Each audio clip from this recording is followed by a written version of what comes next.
live on the Port's YouTube channel.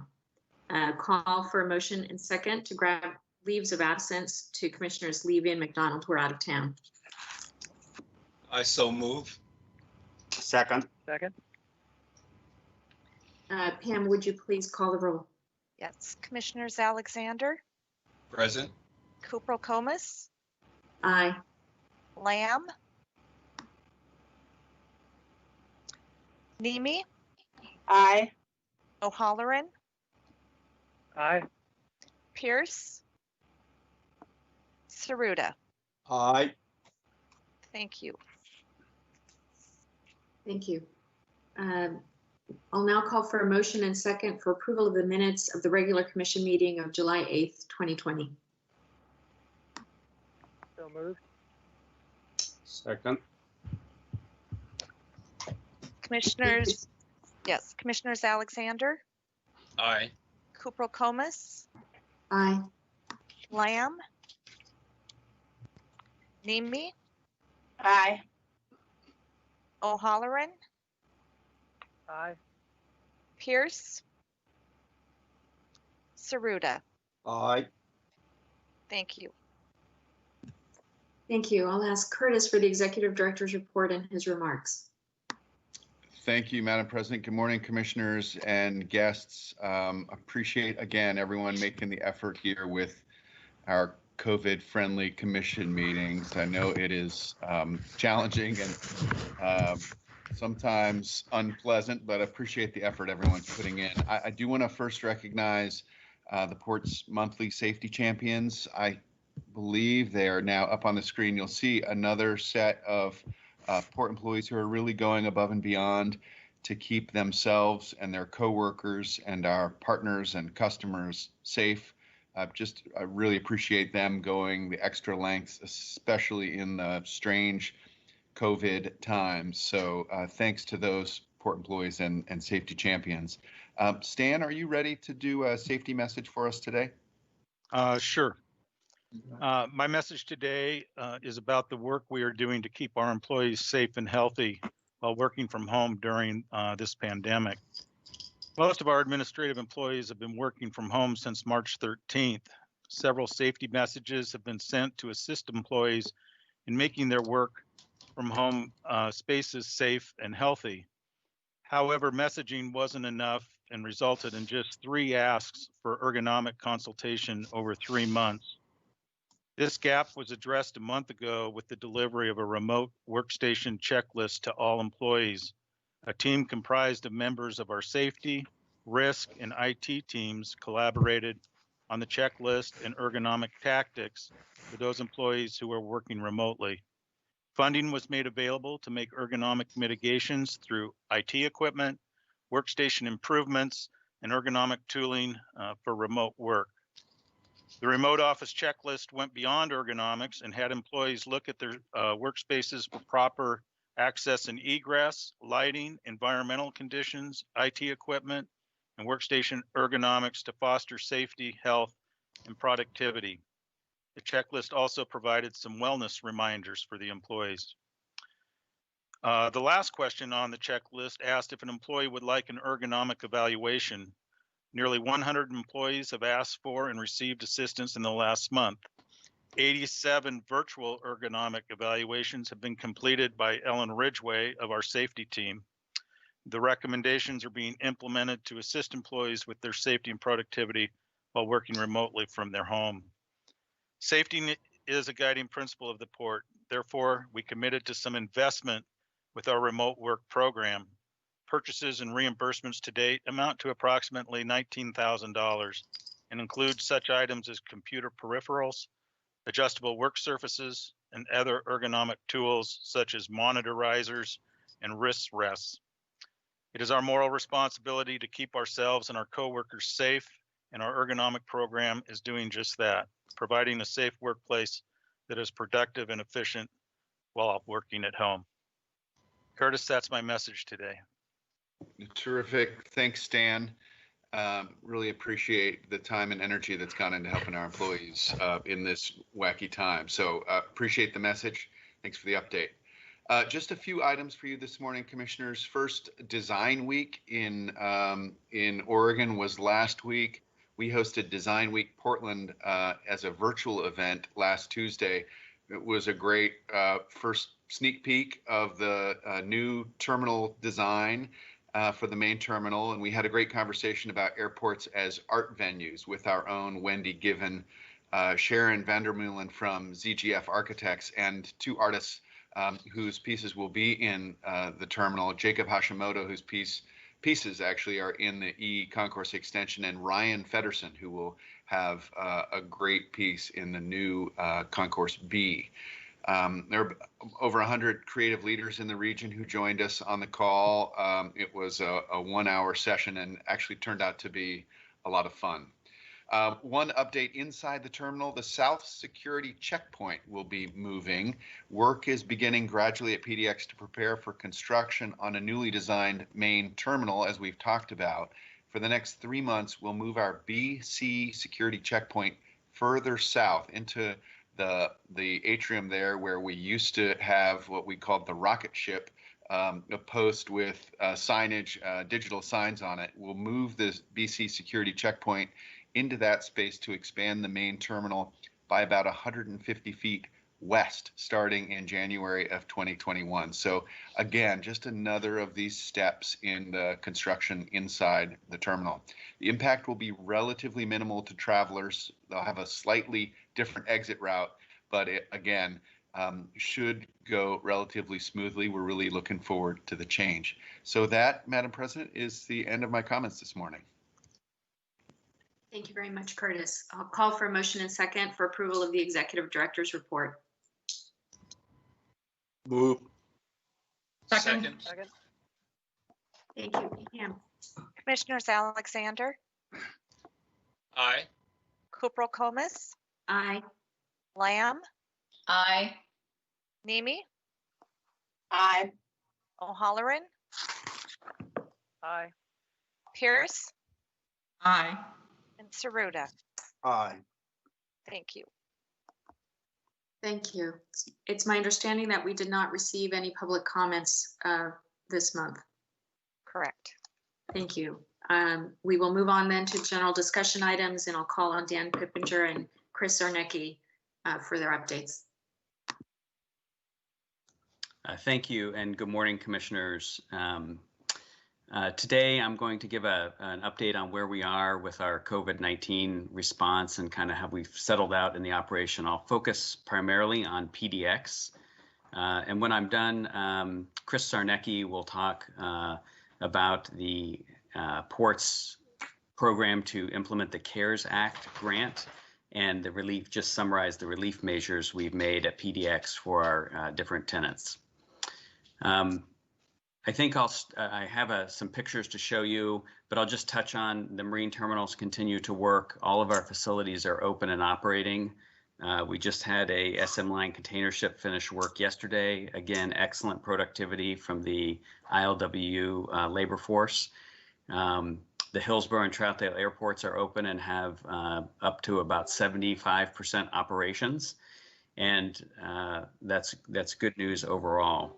But at PDX in particular, if we go to the next slide, please.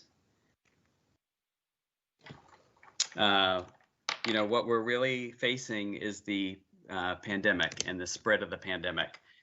So this note here is from the Oregon Health Authority. It's off their dashboard, and it shows you that basically Oregon is not out of the woods and that there continues to be spread.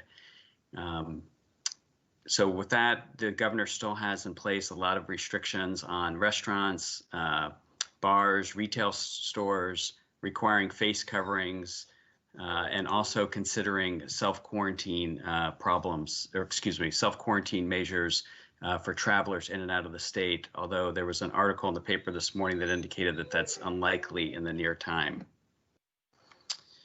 Next slide, please. PDX employments have been improving. You'll see the July estimate there. And for right now, we look at approximately 72% down for the month of August.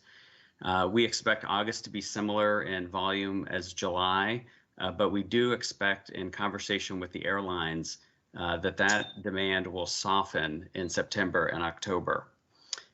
So the airlines continue to adjust their schedules frequently, adding and subtracting flights from their schedule as time goes on. I'm going to need to pause 1 second. I will be right back.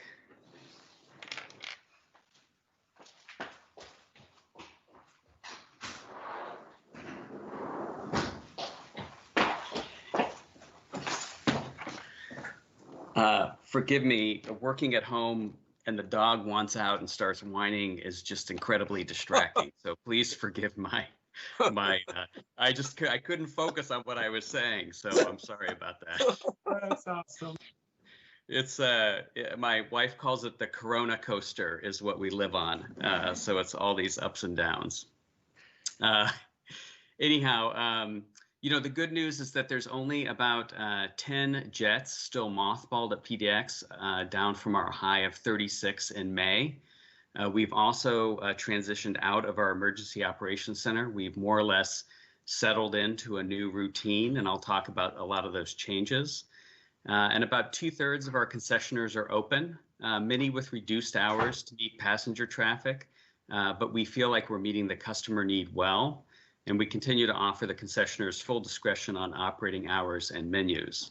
And there is some full service dining options now available, including Capers, Deschutes, Hopworks, and Henry's Tavern, all with the appropriate distancing and safety protocols, of course. And overall, revenues for the concession program continue to track right in line with employment. So we're happy to see that. Next slide, please.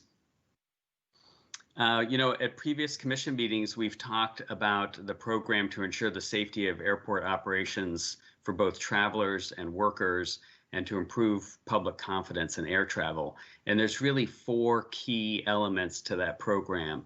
And those are communication, distancing, face coverings, and then cleaning protocols. And this right here is just an example of the excellent program that the PDX communications team developed, which includes web page here, social media, signage, and announcements. And you can see that, on the website, there's lots of information, frequently asked questions, and points of contact for travelers when they have questions. If we can go to the next slide, please. And here's another example of the signage. This is a family that was traveling, and here they are on the connector between the 4th deck of the P1 garage and the main terminal. And you can see these nice renderings that the team has installed. Next picture, please. And here's one in an elevator at the PDX terminal as well. And, it's a nice theme. The graphics are easy for people to understand, and they're attractive, and I think communicate the key messages, which we just talked about, are the same. Next slide. We've also made a lot of adjustments inside the terminal. You'll see on the left the kiosks there, one of which is disabled so that we don't have people standing directly next to each other when they're trying to use them. And then on the right, you can see in a hold room where those large stickers on the chair are basically saying, thanks, but don't sit here, because we're trying to keep that separation. I think all in all, it's going really well. Given the passenger volumes, it's sort of easy to spread out, and I think that's good for public safety. Next picture, please. We've also been working with our partners inside the terminal and on our own to install these plexiglass barriers, especially when there's customer service interactions directly with travelers. These here you can see a ticket counter to provide some barrier to respiration, which is the primary transmission of the COVID-19 virus. And on the right-hand side, you can see out at the curb, also, we're using a lot of those stickers. This is at the Uber pickup, obviously, where we keep people distance apart and help just remind them. And I think, I think Portlanders and people in the region are getting very used to this. If you go to the grocery store and need to stand outside, there's similar type things. So it's a nice program, and I think consistent with what we're seeing across the region. We've installed about over 160 of those plexiglass barriers at this time. Next slide. And face coverings. While they're required by the state now, you'll recall in May that the port acted upon the change in CDC guidelines and required face coverings for everyone within the terminal, both travelers and workers and other service providers. Overall, it's gone really well, and there's excellent support and compliance. There's always a couple outliers, but I think I'm really proud of our community and our workforce and how they've adjusted to this. We also received about 1 million face coverings from the Federal Emergency Management Agency, FEMA, and we distributed about 900,000 of those face coverings to the airlines that serve PDX, the concession program, other airports, commercial service airports in the state of Oregon, and to the Oregon Office of Emergency Management. And we've retained just over 100,000 of those for our own use, but I'm particularly proud of the effort that the port team put into identifying, how to distribute 1 million face coverings that just kind of fell from the sky with a general guidance of distribute them. So I think we came through a nice program to do that, and I think partnering with the other commercial service airports in Oregon and the Oregon Emergency Management Department, I think was very important. Next slide. And again, besides the face coverings, then the next thing is the cleaning and sanitizing, right? So on the left there, between two parking ticket kiosks, you'll see a hand sanitizer station. Wherever we have touch points, we're trying to install these and keep them filled. We've installed quite a number of those. Over 110 throughout the terminal. And on the right side, you'll see a employee of Relay Services, who is our janitorial service provider in the terminal. And they have, in partnership with the port, really adjusted their cleaning protocols, frequency, and some of the materials they use to clean, which you have heard from me in the past. But I'd say we're in a kind of a new normal of where we are. So those 4 key facets of the COVID-19 response of communication, distancing, face coverings, and cleaning and sanitizing continue and really are a pretty robust program at this point. I'll just touch on, next slide please, touch on just the status of construction at the airport. Concourse E extension opened. It is beautiful. I know people aren't out at the airport as much, but if you have any chance to go out there, whether you're flying Southwest or not, I highly encourage you to walk out there. The team did a fantastic job in both the design and construction of it, and it's working quite well. We still have a little bit of delay with a number of the concessioners out on Concourse E, delays due to the pandemic, but we're working hard to get them open. Next slide. The Packer parking garage and the rental car center, or RCC as we call it, is coming along rapidly. If you haven't been out there, you'll be surprised next time you go. It comes out of the ground so fast in construction. This picture right here is the rental car center, which on the upper floors will house the Ports Police Department, the Transportation Security Administration, our communication center, and our badging office. And it's moving along quite well. Both of these projects, the P3 garage or Packer to open in August of 2021 and the rental car center in November of 2021. And they have had no new notable COVID delays associated with them. This next month, the RCC will, the enclosure work will start on the RCC, so it'll be exciting to see that come along. Next slide. And this is the Concourse B work. It's moving along quite well also. They did experience a couple days delay. They hit a heavy gravel layer and had to bring an impact hammer in for some of the pile driving. but they hope to make up some of that time in the future. And they've had a couple days delay due to COVID distancing requirements, but none of these delays are significant, and they're still on track also for a fall 2021 opening. The Terminal Core project, I will leave that update for the agenda item. They'll go into more detail onto that. That's my update on COVID-19. And before I turn it over to Chris Sarnecki, I wanted to see if there were any specific questions about what's going on at the airport or the other port facilities.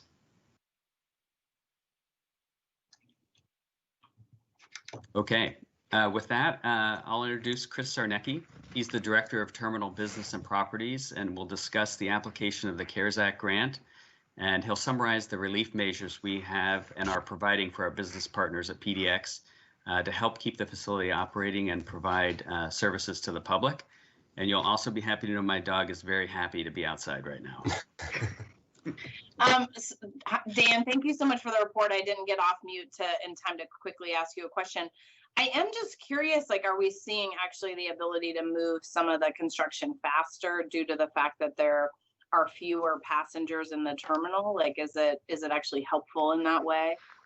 Yeah, that's a great question, Commissioner Nemi. And the answer is yes and no, right? So yes, the South Checkpoint, for example, that Curtis mentioned, is moving ahead of schedule. There's not that many people in the terminal. It's the time to do it now. So individual components can move faster, but we really have not identified a way to accelerate the entire program. It's just so big and requires so many steps to get there.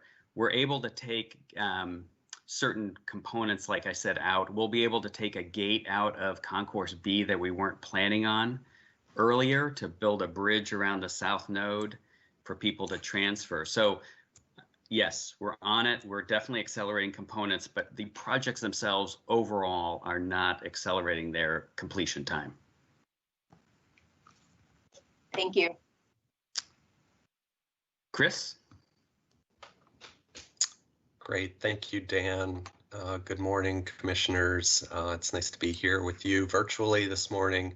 I'm going to provide a little bit of an overview on CARES and how we've viewed that and applied it here since passage of the CARES Act back in March, and also talk a little more specifically about the relief that we've provided for our tenants during that time, and how these two issues are related. So with that, it's hard to believe it's been almost 5 months now since passage of the CARES Relief Act back in late March. PDX and the Port of Portland, well, the port received $10 billion, or not 10 billion, but airports in general received $10 billion out of the $2 trillion that was allocated in CARES. Of that 10 billion, the port received $72.5 million, the vast majority of that for PDX. The way that's administered is we are able to draw on those funds based on a cost reimbursement. So for operational costs or for debt service, we draw that money down much like we would a grant. And in every instance, this is considered a grant, and we apply it in accordance with the requirements of that grant, which for the CARES Act, the funds are largely unrestricted as long as they're used for any lawful airport purpose. And then it's also worth mentioning again that the port was required to maintain and retain 90% of its employees through the end of 2020, and that through further clarification with FAA was intended to apply to airport employees specifically. Next slide, please. So while we did receive $72.5 million out of CARES, it really only fills in about 50% of our estimated revenue loss from mid-March of 2020 through June of 2021. We anticipate that shortfall in revenue to be about $41 million for passenger facility charges and customer facility charges that finance our projects. The passenger facility charge is charged to all passengers that buy a ticket, fly through PDX. And the customer facility charge is used to fund and finance our rental car projects, Packer, as Dan just gave an update on. On the revenue side, our operating revenues, we anticipate losing about $109 million. Half of that is attributed to our decrease in parking revenue. About 40% of that is related to a combination of declining revenues in our concession program and rental cars. Next slide, please. So we had a long and thoughtful process here of internal port stakeholders who worked on how to apply the $72.5 million that we received. And essentially the way we did this was we took a look at our estimated revenue loss in both fiscal 20 and fiscal 21.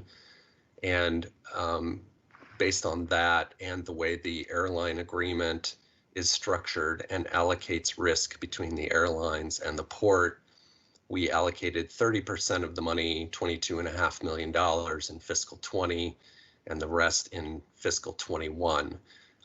And that's a direct reflection of the 3-month impact in fiscal 20 and a full year's impact in fiscal 21. We then allocated those funds in a way that's consistent with our airline agreement, where we share the risk with the airlines for both the upside and the downside risk, and allocated the funds in the airline cost center and port cost centers accordingly. We also wanted to be sure that we took, as we were reviewing this and making decisions about it, we wanted to make sure we were prudent about how we applied the funds. And so we reserved $5 million that you see there in the gray box, unallocated, that would allow us some flexibility to apply it in fiscal 20 or 21, depending on how things evolved. And we felt that that was important just to provide a little bit more time for our decision making. In all of this, our allocation priorities were to ensure that the port was able to meet our debt service obligations and try our best to maintain our AA- credit rating, to preserve our liquidity, and then also, of course, to mitigate impacts to airlines and our business partners. And CARES gave us that flexibility to meet our debt obligations and maintain liquidity so that we are able to assist our tenants and business partners without defaulting or putting ourselves in a position where a difficult financial position. So the next slide, please. I'll transition here into what we have done for our business partners. And in all of this, I think it's important to just mention a few things before I start on this. One, that we followed very closely and tracked along with the FAA guidance. After CARES was passed in late March, there were several weeks where FAA was working on providing us some guidance. And one of the main themes in that was to make sure that the airports were considering the impacts of all stakeholders and recognizing that the airport system is just that, it's a system. And what you do for one tenant or stakeholder has an impact on another. They wanted to make clear that the intent was to ensure that we applied the money across all of those businesses. So we've done our best to do that. I would say also that one thing that's become really clear here is people understand what minimum annual guarantees are a lot more than they have in the past, and we throw that around and call it MAG. So you may hear me refer to it as MAG. That's a minimum annual guarantee that we have in many of our concession contracts at PDX. So I'll summarize the CARES or the tenant relief in this way. And this is also in addition to the operational relief that we provided. Dan mentioned this a little bit earlier, but early on in this, we recognized that businesses were going to need as much flexibility as possible to manage their business. And so we offered them all the flexibility they needed on operating hours, on menus, and any other operating requirements. So we also acted very early and quickly. We went in, I think the governor issued this state of emergency on March 8th, if I believe. And by mid-March and into late March, even before CARES was passed, we were providing relief, particularly to our terminal concessionaires. So we've also applied CARES money directly to the following items that you see on the slide. Our customer facility charge debt, we've applied $3 million to help stabilize that fund. And that assists our rental car partners, but also serves our priority to retain our credit ratings. Our terminal concessionaires, their fiscal 20 minimum annual guarantees were abated. So they were waived. They will not have to pay those. That our contracts, and I'll talk a little bit more about this later, but our concession contracts in the terminal for food, beverage, and retail, most of them have minimum guarantee requirements, not all. But for those that do have that MAG requirement, our contracts allow for an adjustment that is proportionate to enplanements. So as enplanements decrease, so does the minimum annual guarantee. And I'm happy to say that most of our concessionaires don't pay minimum guarantees. They pay us percent rent, and that's an indication of their success pre-COVID. But for those who did have a minimum guarantee, we abated that in fiscal 20. For the rental cars, we are also abating minimum annual guarantees for 3 months in fiscal 20. And that the value of that is approximately $3 million to our rental car partners, and we will use CARES funding to make that happen. That adjustment to revenue is allowed by port policy and is specific to the changed circumstances in these contracts and our environment. We've also applied, as you saw on the previous slide, CARES money to directly offset a airline cost center deficit that in fiscal 20 that benefited the airlines and helped mitigate the impact to their costs in fiscal 20.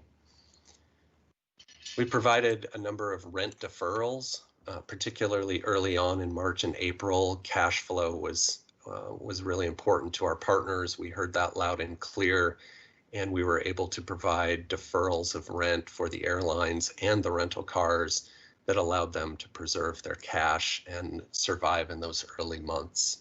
Those were not waivers of those financial obligations. Those deferred rents, to the extent they haven't been waived by the previous, the CARES money or the MAG abatement, those monies will be paid back to the port later this year.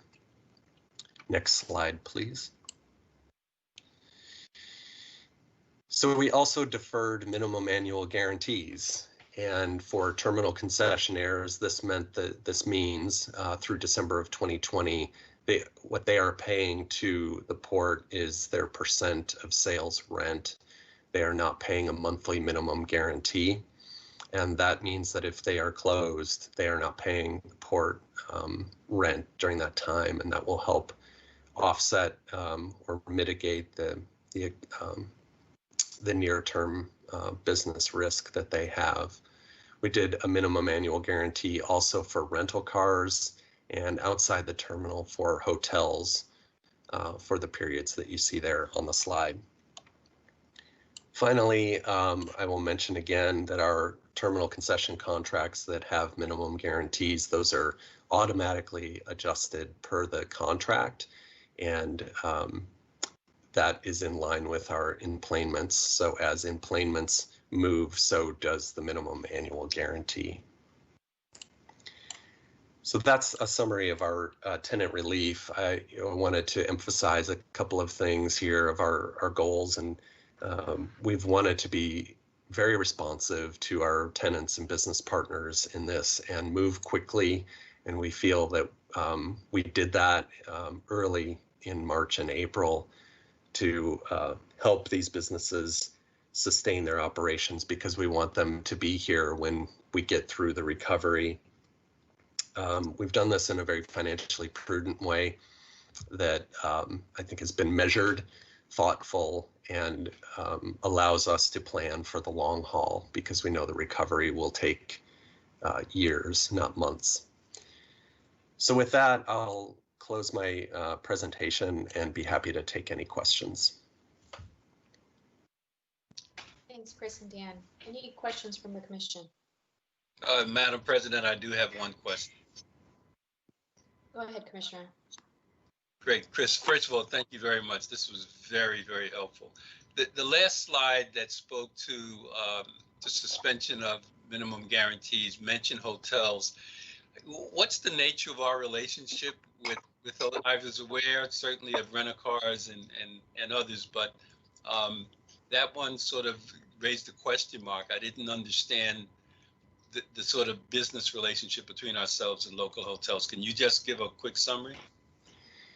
Sure, I will mention that those are for hotels that are on port property specifically, where we have an agreement, either a ground lease agreement with those hotel operators, but then we also, with some of those contracts, we share in their revenues, and we have minimum guarantees that are required of those hotel operators. So that would be the, and somebody will correct me here if I'm wrong, but the Sheraton, the Embassy Suites, and several other hotel operators on port property. All right, so they're primarily land leases, and then there may be an additional dimension. Great, thank you. Yep. This is Meg. I have a question as well. Thank you so much, Chris, for the report on that. I am just curious, because I feel like I heard you talk about business, which I do understand the business is the employers. Do we have any way of telling what impact that financial, support or forgiveness is given on those employers and their ability to retain employees? I guess in that would be also, do we have a sense of how many people that work at the airport overall through the various contractors have been laid off or lost their positions?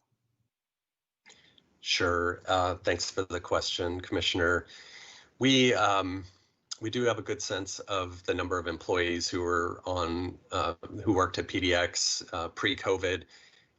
While we don't know exactly how many have been furloughed or laid off, it's a large amount, in the thousands. Of the 10,000 employees who work at PDX, there have been thousands of furloughs and layoffs, unfortunately.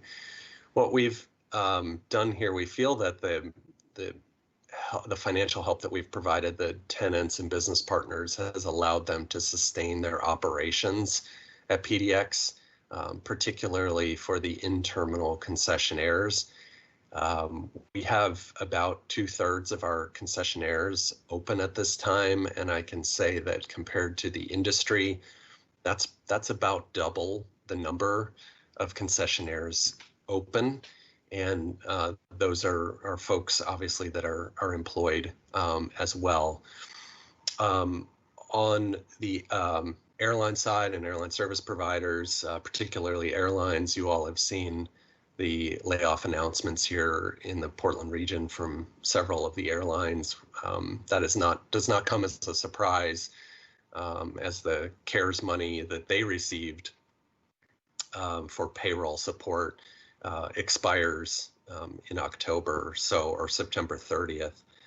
I would also say that I think we've really just tried to take be as quick and responsive with that relief to those employers, with the anticipation and hope and expectation that they would retain as many employees as possible through this. Thanks.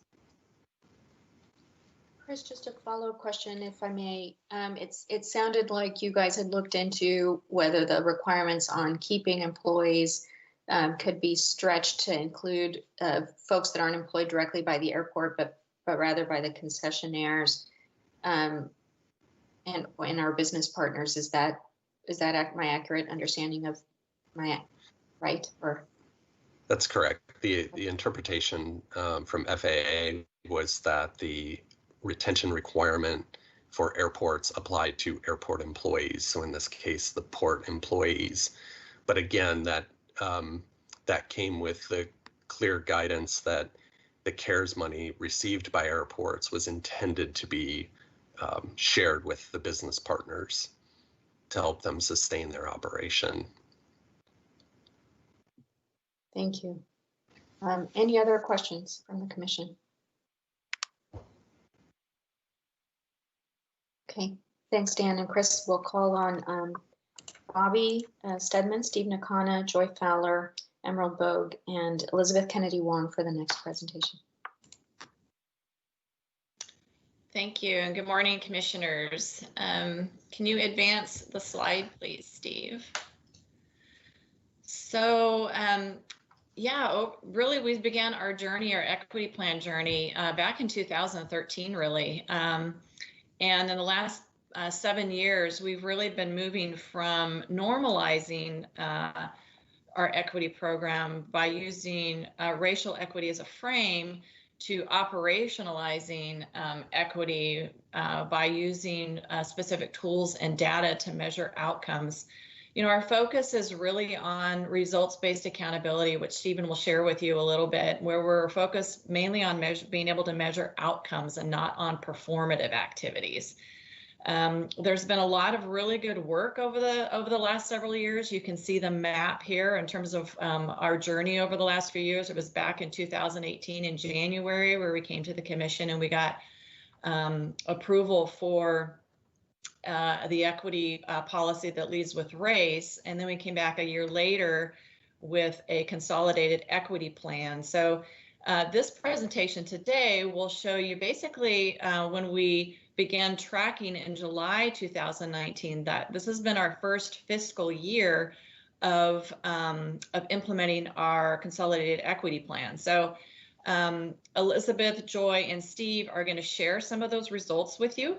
And then we also are graced by some guests who will from In4All and Free Geek towards the end of our presentation, which they will share a little bit about the impacts that our partnership has had in their work as well. So with that, I am going to hand it over to Dr. Nakana to get us started. Thank you very much, Bobby. Good morning, commissioners. It's good to be with you. I'll just walk through the agenda quickly. Bobby gave a brief summary of the journey that the port has embarked with our DEI program.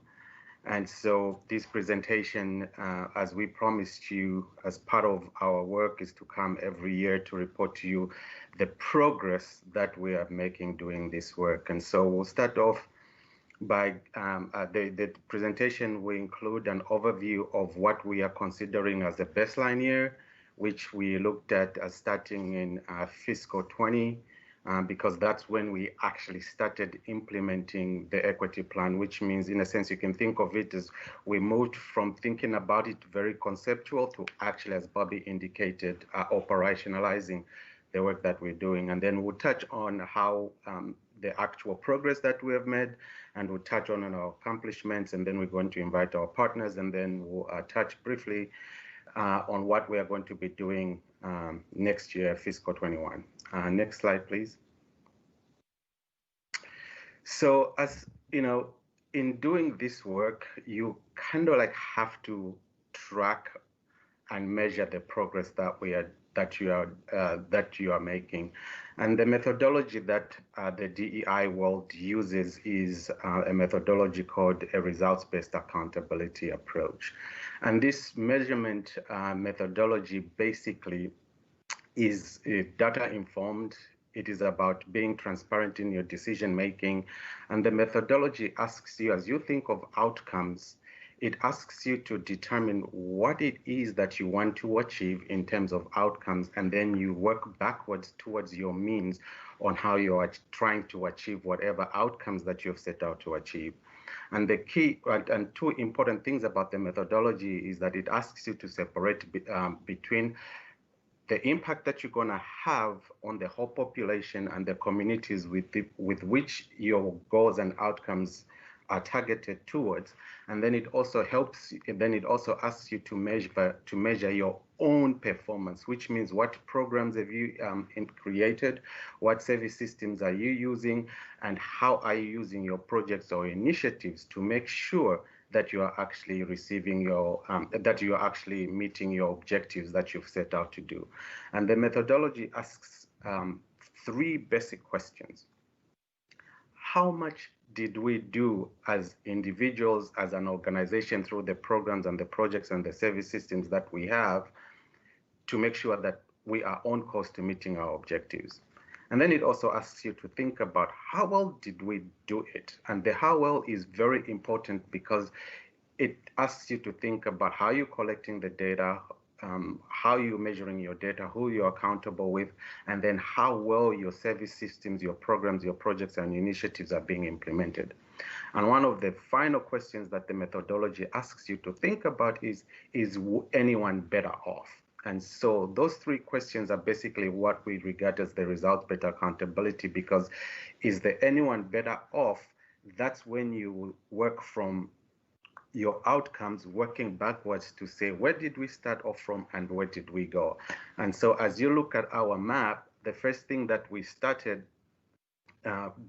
during our DI program was really making sure that we created the port systemic structure to even begin to do this work. And so some of the data that you will see that will be presented by our teams will give you an indication of a progress, because this work is really long term. So it will show you a progress of what we have done ever since the port really embarked on creating the DEI program and beginning to do the work. Next slide, please.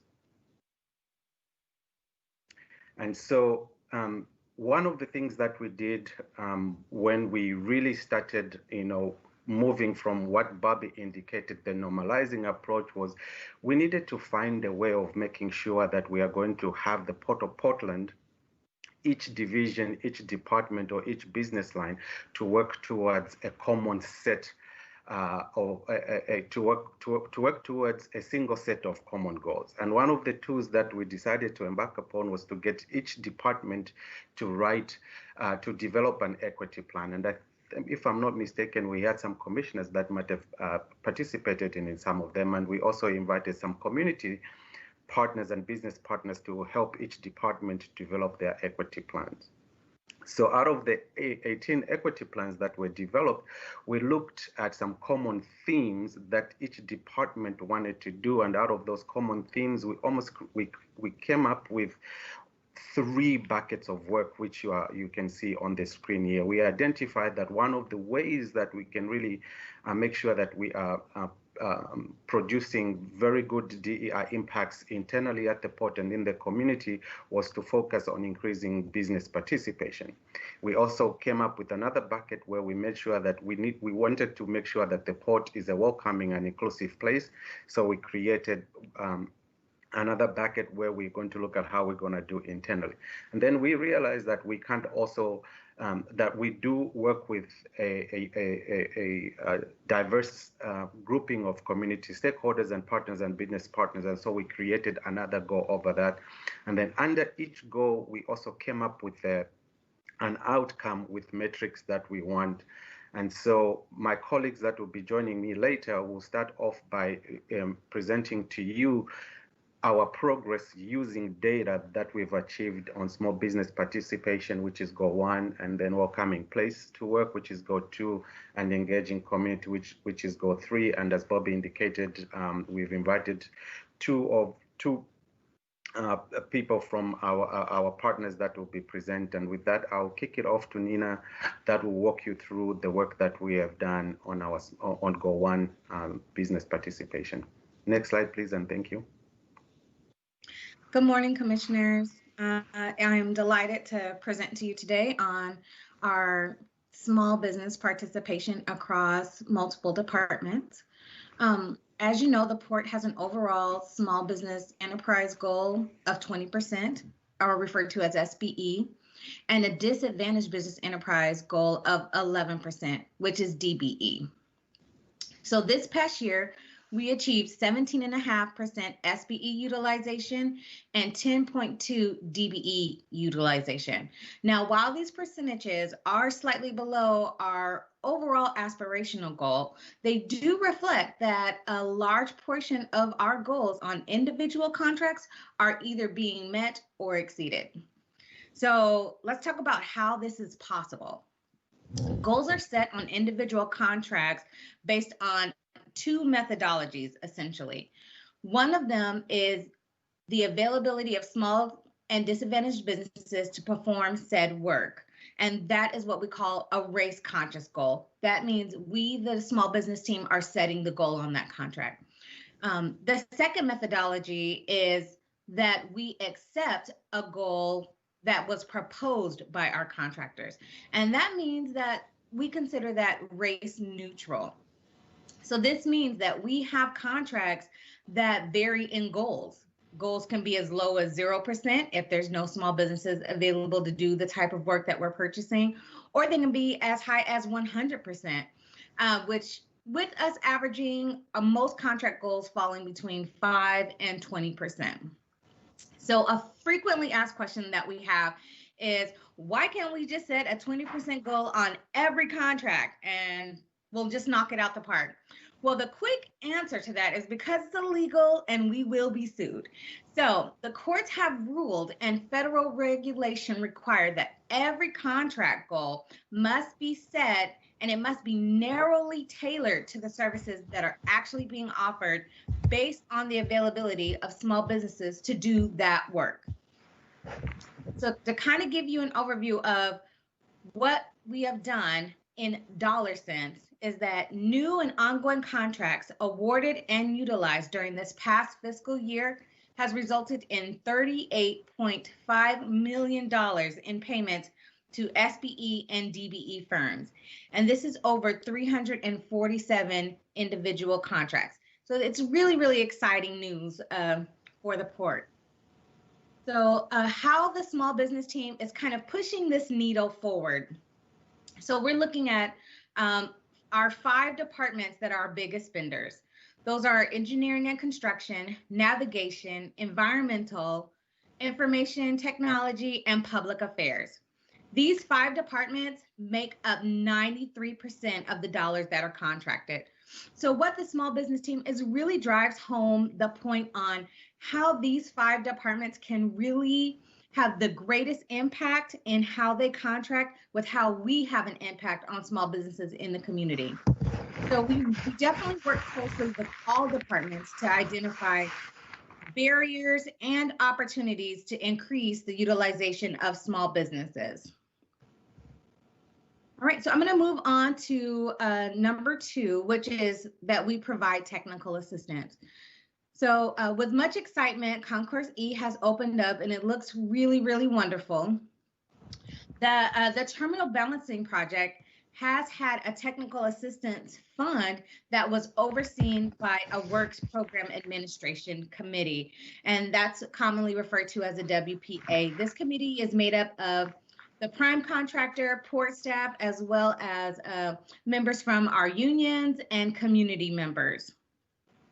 This team provided oversight on the training and hiring of apprentices on our jobs, as well as funds that were distributed to our small businesses to provide hands-on training, that they needed, such as an OSHA 30 class, back office support services for small businesses, as well as the purchase of vital equipment and software to keep them competitive. It is our goal that small businesses are not only successful on port jobs, but they're successful and we've built their capacity as they go out into the communities that we all kind of mutually serve.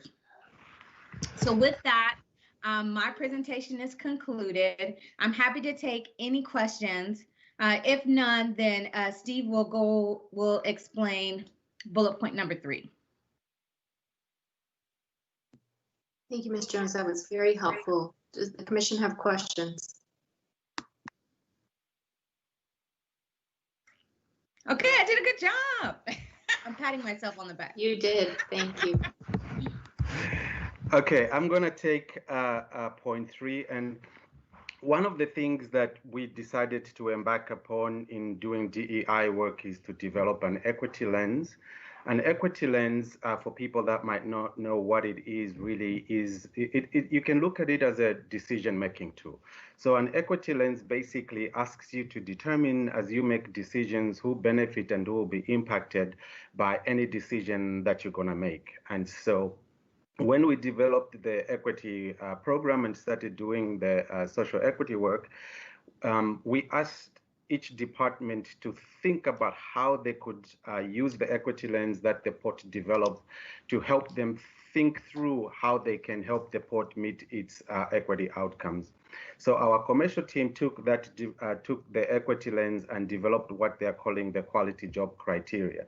The quality job criteria started being developed, if I'm not mistaken, between 2018 and 2019, and then it was implemented to recruit new companies. And the first company that was recruited to using the quality job criteria is at Gresham Vista and is Element 6. So the team spent, I think, about a year developing the quality job criteria using the equity lens, and then they used it. And so one of the key points to take from this is that we first had to develop the quality job criteria, and then it was used to recruit a new company. And this is the first time that we actually have data on that.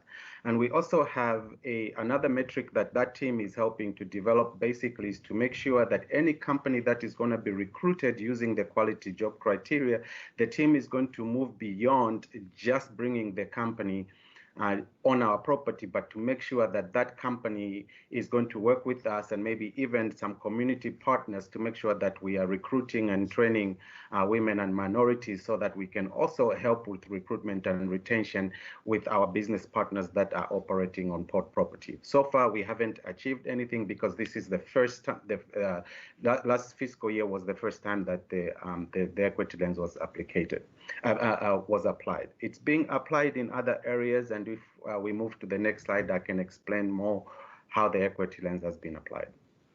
And the equity lens basically has been applied in many instances because we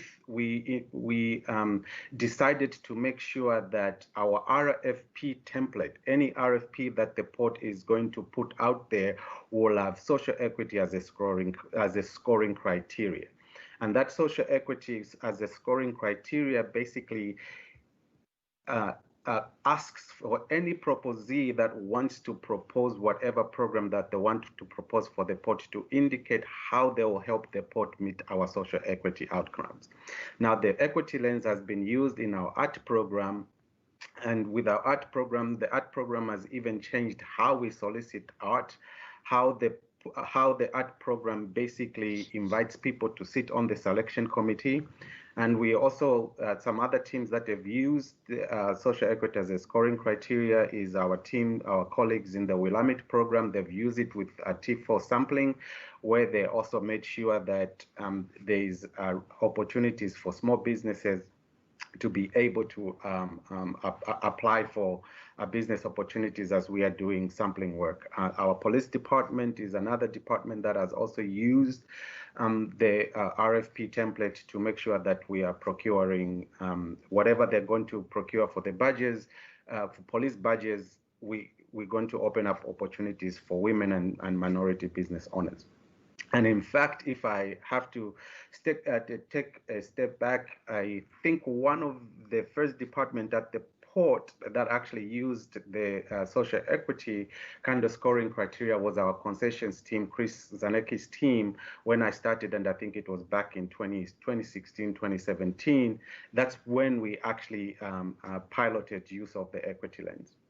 And other examples that we are using the equity lens is we are using the equity lens to make sure that we are working with our partners such as Prosper Portland and a number of nonprofits to make sure that we are creating small business opportunities. And we are using the equity lens on how we are trying to market T2, especially the office space at T2, so that we can make sure that we are creating small business opportunities. And as I indicated, the concessions team, since it was one of the first team to make sure that an equity lens is used, the team has also used the food cut program at the airport to make sure that we are providing mentorship opportunities so that those small businesses that are operating within the terminal can be financially sustainable. And so these are just some of the areas that we've used it.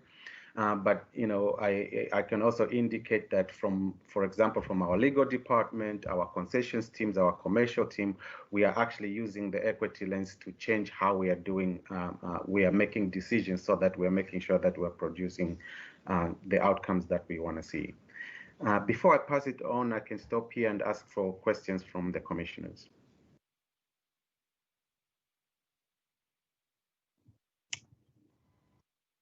Hi. I'm sorry. No, go ahead, Michael. Dr. Nakano, clearly, I think we have an appreciation for just how complex and multifaceted the environment within the port is across all lines of business. And I think from a values perspective, I'm sure that this work is embraced uniformly. Are there places whereby the nature of the work has made this adoption more challenging, not from a resistance perspective, but just from an application? Are there places where we need to learn more because the alignment is not as applicable as one would think going into it? Absolutely. As I indicated, part of our vision that we went into this work is that we wanted to make sure that each division and each department, including every port employee, is going to work towards a common set of goals. So as we developed the equity plans, we had 3 goals, and under those 3 goals, we asked each department to identify 3 outcomes and to identify strategies and actions that they were going to do. Now, one of the challenges that we have experienced, and it's just the nature of the work, is really deepening the work so that people in every department can actually embrace the work. And maybe embrace is not, we can deepen the work. And one of the other challenges as well, because of just how complex the port is, it's been a little bit hard, especially for externally facing department, to come up with concrete equity goals. And so that has been a challenge. However, it is part of how you implement this work. So as Bobby indicated, we are following a framework which has 3 kind of buckets to it as well. And the framework says you first have to normalize the work, and then you have to get your organization. And the idea is you have to organize your organization to understand not just the concept, but also where you want to go. And then you have to operationalize using tools. Now, one of the tools that I indicated is the Equity Lens tool. The Equity Lens tool, even though it's kind of simple, it asks people very hard questions, and sometimes it requires learning. And now that we are almost in the 3rd year implementing the Equity Lens, people are beginning to come to terms to understand how to apply the Equity Lens. Hopefully I've answered on multiple levels some of the challenges that we are experiencing, but we're making progress. Thank you. Thank you. Commissioner Namey, you had a question. Thank you. Thank you so much, Dr. Nakana, for the report. I was just curious if you could just sort of walk through what the quality job criteria is. And then I think this is just being applied to port properties outside of PDX. I just want to get clarification on that, if that's right. Yes, and I might not do justice to it because the subject matter expert is not with us over here. So the quality job criteria was developed by our commercial team, and the quality job criteria uses, the quality job criteria is used to try and recruit companies, and it has 5 levels on what the team uses to determine whether that company is going to create a low entry barrier jobs that pay well. So it's not just focused on the wage, it's focused on determining, is that company gonna provide healthcare? Is that company gonna provide training opportunities? So there are different criteria that they use to determine how those companies will be recruited. And it is not so much for PDX because it is a recruitment tool that the team has developed for now. Commissioner Nemi, it's Curtis. Why don't we, I know, Keith, are you available? Or I'm trying to see who's on here. Teresa, maybe one of you could speak to some of the specific criteria. I think what the commissioner is asking is, what are those elements? And can you share that, Keith or Teresa? Yeah, we've got, and if Teresa's on the call, she can jump in here as well. And Dr. Nakana did a great job with the overview. I think what we have developed with the quality job criteria is there's really kind of 3 key pieces. We actually have 5 criteria. We say we want to lead with wages, and we've established the average wage in a given market or county to be the wage threshold. And right now that number is roughly in the $50,000 a year category. It could go down because we are facing a recession, but that establishes essentially a wage level that we are looking for from the end users that are coming to our properties. So we're spending a lot of time in the negotiation phase of the work, if you will, with the end user to make sure that we're aligned around what those what the quality jobs and the wage levels will look like. The other categories include barriers to entry for the work. They include upward mobility. Once you get in the door, do you have access to stair step your way up into those higher wage levels? And there are a couple of other pieces that I'm not remembering off the top of my head right now, but we do, it's a pretty rigorous, I would say, upfront approach with the developer or the end user that is coming to the property, that they need to meet that criteria in order for us to move forward with the deal. Thank you. And Commissioner, we can get you those well. criteria. Yeah, we've got a slide deck with the criteria in it, and we're happy to brief you on the status of that work. That'd be great. Thank you. Thank you very much for helping me out there. If there is no further question on the first slide, I will pass it on to my colleague, Joy Fowler, to talk about what we are doing on GoTo and our data over there. Thank you very much. Pass it to Nina. To Joyce, sorry. Thank you, Steve. Good morning, commissioners. It's very wonderful to be here with all of you today. And also hello to everyone else on the line that is listening in.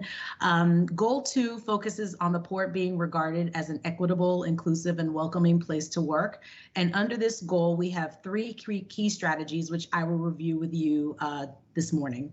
Strategy 1, which you see on the screen in front of you, focuses on employee-centered programs. For example, these are your employee resource groups, your business resource groups, a group that we have called Pop Culture, Wellness, and Training. Under this strategy, we examine 2 things. First, inclusiveness from the engagement survey results that we put out on a quarterly basis, and then retention. The target set for the engagement survey is 75%, as you see listed in front of you. A standard rating is 72%, which is deemed good according to research, and I wanted to set the target slightly above the standard. So you see our results that we landed on for Q4 are 70% port-wide, which demonstrates that we still have room for improvement, but I can say that over the 3 other quarters, we have made marked improvement, getting to our 70%. When we think about the retention rates, targets are based on comparison of demographics. For example, when we look at the rate of women, we want their rate to be equal to that of men within the organization. When we look at the retention rate of Black, Indigenous, and people of color, we want it to be equal to that of our white employees, veterans to non-veterans, individuals with disabilities to people with no disabilities, etc. This demonstrates how we are doing, and you can see the results there for Q4, where we landed, and we are doing very well in the majority of the areas where we still have some room to grow for women in our organization, showing up at 89.9% at the end of Q4. If you go to the next slide for me, please. Under strategy 2, here we look at evaluating and eliminating recruitment and advancement barriers. We look at 2 sets of metrics here. First, that our workforce meets or exceeds the availability in the market for women and Black, Indigenous, and people of color. And this is based on our affirmative action plan. A target of 0 means that the port has made enough progress in the hiring of women and Black, Indigenous, and people of color that no goals exist. These figures remain constant over the course of the year because our affirmative action plan is done annually versus quarterly. So this is the one section of our of the plan for goal 2 that stays consistent throughout the year. As you will see, for women, we are at a positive 0.12%, slightly above 0 for women, and then at negative 0.21, slightly below 0 for Black, Indigenous, and people of color. Over the next year, our objective is to conduct an assessment of our recruitment processes to identify any barriers that may exist and provide tools and resources as to how to remove them. If you can go, next we look at promotions, and promotions are based on competitive and non-competitive opportunities for women and Black, Indigenous, and people of color.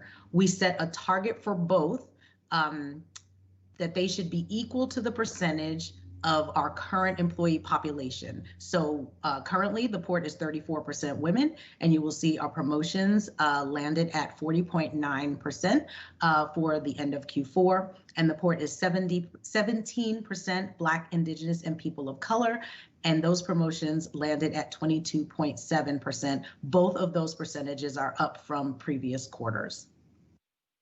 If you can go to the next slide for me. Strategy 3 is around advancing cultural competency using key concepts and learning to promote awareness and engagement. We look here also at 2 key metrics: employees that report via the engagement survey, understanding of DEI concepts based on training received, and the percentage that actually attended training. The result for the first, you'll see landed at 77% at the end of Q4. Same concept around the target setting of 75% that you heard me mention in the first strategy. The next one, which is port delivered DEI training. This one was a little bit different. We had not previously tracked our training in the past. So there was there was no target set. We had just stated that we wanted to make sure we were looking at it. So we landed at Q4 at 24%. The target I randomly set at 40% because I knew we weren't tracking it the way we should be tracking it. So I figured I would start somewhere. Of course, in my perfect world, I'd love to see it at 100%, but I wanted to be realistic and set it at 40%. We landed at 24% at the end of Q4. And as of this year and going forward, this fiscal year and going forward, we will be tracking all of our training. So I do expect that that target that you see at 40% will quickly rise to to a much higher target as we move through the course of this year. If you can go to the next slide for me, please.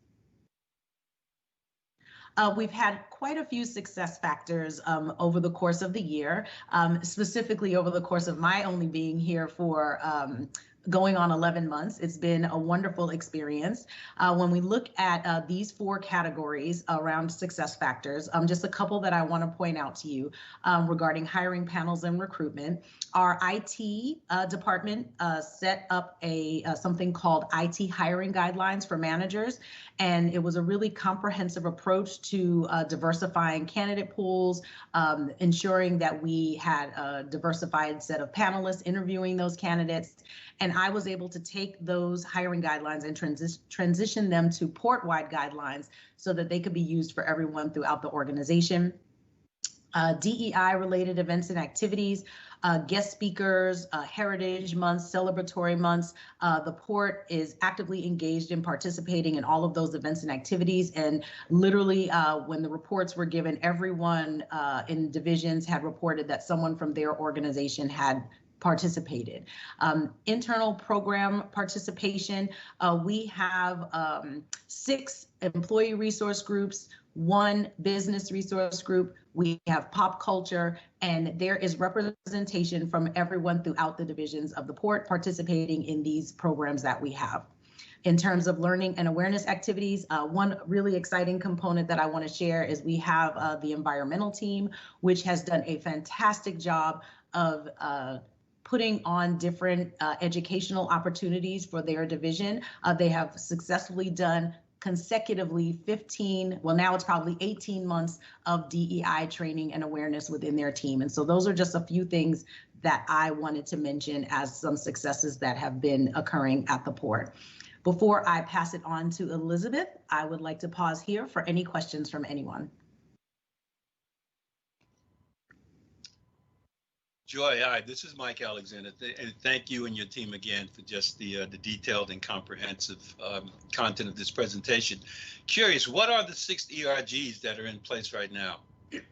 Oh, absolutely. So we have a ABLE, which is our Alliance of Black Employee Network. We have the Asian Pacific Islander Employee Resource Group. We have the Hispanic Latino Employee Resource Group. We have the Women's Plus Development Network. We have veterans, our veterans group.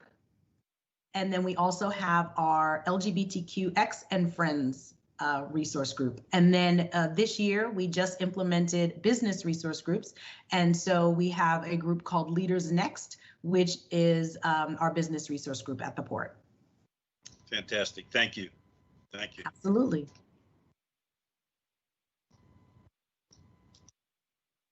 All right, I will go ahead and pass it on to Elizabeth. Thank you all very much. Good morning, commissioners. I'm really happy to be here. Thank you for receiving this presentation. Before I begin talking about what we're doing with Goal 3, engaging community, I find it's often useful to really talk about why we do community engagement. First of all, the port impacts the community and the region.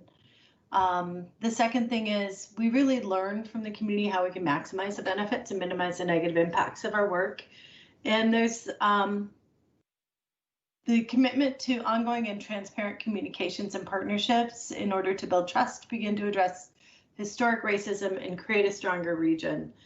Community engagement is really rooted in the belief that the exchange of ideas and information will help the port make better decisions.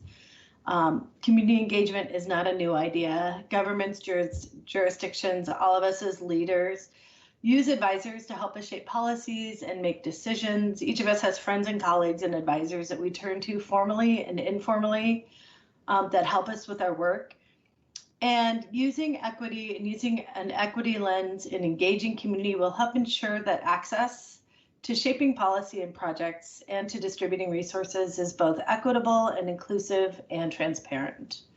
So that's a little bit about why we are doing community engagement and the purpose of doing it, or the purpose of bringing equity lens to Goal 3. Next slide, please. The second thing I want to talk about a little bit is just the notion of being very strategic with community engagement. In the work that we're doing around Goal 3, we want to be focusing on developing relationships with community organizations that will help us both achieve our goals and achieve the goals of the business of the port and port's equity goals. We have 3 strategies within Goal 3. The first is matchmaking, facilitating, and then the third is integration and feedback. I'm going to talk about each of them a little bit. First, matchmaking is the idea of identifying and connecting port divisions with community organizations that bring community expertise and support them with the skills and knowledge and resources to effectively access and engage with the port. Much of this work is us giving information to community-based organizations, us giving resources to community organizations, us helping them with the work that they're doing. The second strategy is facilitation and really creating relationships that move from sharing information, us giving people things, to sharing resources and decision making. So in the facilitation of relationships, we are inviting people into the work of the port. We're saying that there is knowledge, information, resources that you can give to us that will help us with our work. Next slide, please. And then the third strategy within the engaging community framework is integration and narration. This is kind of the proof that the relationships that we have with the community are working. They are telling the stories of how the work with the port has deepened their relationship to the port. They are telling the stories of how their input has helped frame and shape the work of the port, and they're seeing both the benefits to the way the port works and to the communities that they work with. Where we're at right now with Goal 3 and engaging community is we have done a tremendous amount of work working with community-based organizations. I'm relatively new to the port, and I'm amazed at how many partnerships, how much work we have done with community-based organizations. So where we want to go with this goal is collect information that's both qualitative and quantitative that really demonstrates, going back to what Steve said earlier about results-based accountability. Who are we helping? How are we helping them? And how do we know that it's moving the needle around equity? Next slide, please. So the success factors that we're looking at, again, it's about qualitative and quantitative data collection. How much information and education are we putting out into the community? It's changing in this current environment where we aren't doing tabling in the traditional sense of going out into community events, but how are we putting the story and information about the port out there? How many presentations are we providing? Things like that.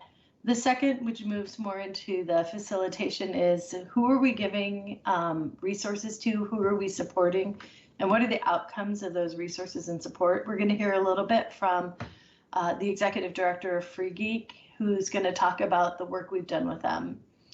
And then again, collaborations and partnerships. Where are we seeing community-based organizations telling the story of the work that we have done and the success that we have had in creating equity within the community and within the port based on the relationships that we have with them?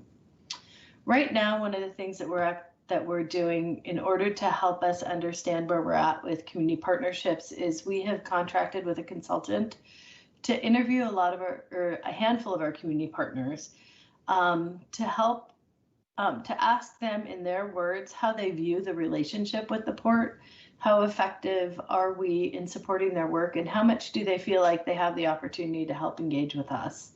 That work should be completed by September, and it'll give us a picture of what our relationships look like in the community. And that's actually what we're going to be using as a baseline for Goal 3 to be able to build on how we are tracking and measuring our effectiveness in working with community partners. So that's a really quick snapshot of how we're using community engagement to integrate equity into the work of the port. The next presenter is the executive director from Free Geek, Hilary Shahoni, and she's going to really talk about how our work with them has helped them support the community. Hilary? Thank you so much. Thank you so much, commissioners, for having us. And a huge thank you to the Port for your support of us. A little background on our partnership with the Port of Portland. About a year ago, we heard from several people at the Port who reached out to us and asked us if we'd be willing to meet and discuss a potential partnership. Free Geek has been looking to work with the Port for a number of years, so that reach out was very exciting to us. Steve, can you move me to the next slide? All right, a little bit of information and background on what we do. Free Geek sustainably uses technology. We enable digital access, and we provide education to create a community that empowers people to realize their potential. So when I think about Free Geek, what I think of is this kind of closed loop system. There's more technology in the world than is needed by the people who have it, and there are lots of people who don't have access to technology. So Free Geek really tries to build a cycle that's a little bit more closed to get people the technology that they need through reuse. And what that means is we are a responsible recycler. So Free Geek takes in over 1 million pounds of e-waste every year, and then we try to refurbish as much of that as possible and give it away or sell it at a very low rate to folks who need it the most. The other thing that we provide very intentionally is digital access. So Free Geek connects our volunteers, individuals, local nonprofits, and students with technology. And that technology right now, as you can imagine, has become more important than ever. Since we were founded, we've granted over 72,000 devices to people. And when we say devices, what we're talking about are systems. So a laptop computer, a desktop computer, or a tablet. We also provide free education. So we provide education and training on e-cycling, computer refurbishment, and more to volunteers and interns. And we provide free classes on computer basics, digital privacy, programming, and more. We kind of start with this is the basics of a computer. This is what a keyboard is. This is how a mouse works. And I know for most of us, I assume everyone here who's on video chat, that seems very, very basic, but we have a large number of people in our community who've never touched a computer before. And so we're really working on that level with folks to try to bring them on board. Next slide, please. So the digital divide is a massive problem. And part of the way that I see this folding into the goals of the Port is that the digital divide is really stratified amongst those same lines of income, race, age, and education. So your low-income families, immigrants, seniors, and children are digitally underconnected.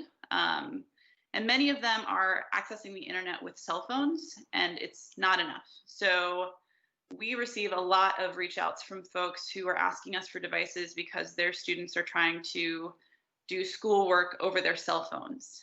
That's a really common refrain. We are also getting a lot of requests from caregivers for folks who are seniors and trying to access telehealth right now. And then a lot of people who are learning to access a computer for the first time. Next slide, please. So when we look at folks who don't have access nationwide, students don't have access at about 28%. And what I can tell you with Free Geek right now is that since the pandemic struck, we've seen a need for our services spike over 4,000%. We used to receive about 300 requests a month for a device, and now we're receiving over 3,000 per week. 75,000 of those requests have come from the Oregon Department of Education that is trying to pair students with devices that they don't have. And current estimates show that roughly 30% of students across Oregon don't have the device that they need right now to access e-learning. I'm focusing on students in this slide simply because that's where we're seeing a really intense need suddenly surge. But we're definitely seeing that need across multiple groupings of folks, and I can show you in a later slide who we serve. Next slide, please. So the Port has really been, since that initial reach out, helping us to connect people with devices, and how that's looked is a really simple partnership. The Port of Portland reached out in many capacities, so anyone who was helping with the Port's end-of-life tech was trying to get that tech in the hands of Free Geek. And there's also a large amount of tech that comes from the Lost and Found, which has been an amazing channel for us as well. So you can see in here what's been donated since our partnership began. So 688 tablets, 160 LCD monitors, 211 desktops, 126 laptops, and more. This is an incomplete list. There are other miscellaneous items, but I didn't want to bore you all with the details. Next slide, please. And when we think about technology donations, we receive a lot of technology donations from individuals, and those are great. We really appreciate those. But only about 26 to 30% of those can be reused. And when it comes to corporate donations, we can anticipate 60 to 80% of those will be reused. And our reuse rate from corporate donations this year is over 80%. So that means that that number of laptops, that number of desktops, that number of tablets that were received from the port, we're much more likely to be able to be refurbished and put in the hands of those who need them most. Next slide, please. So we have this interactive map, and I've linked it from the slideshow, and I'm happy to share that link more widely. And it shows where Free Geek has been giving devices away. Obviously, we're not mapping the addresses of individuals, but these are organizations that we've worked with to distribute devices. Free Geek really prides ourselves in being good at connecting with community-based organizations that reach people in the most need. And so this map you can go to and navigate to all the places that we're giving technology and the community-based organizations that we're working with, and also some background on our partnerships with them. Next slide, please. So when you're looking at who those donations are specifically serving, these are some demographic data points that we've collected about our program participants. So you can see the education, the largest group have not yet received a high school diploma.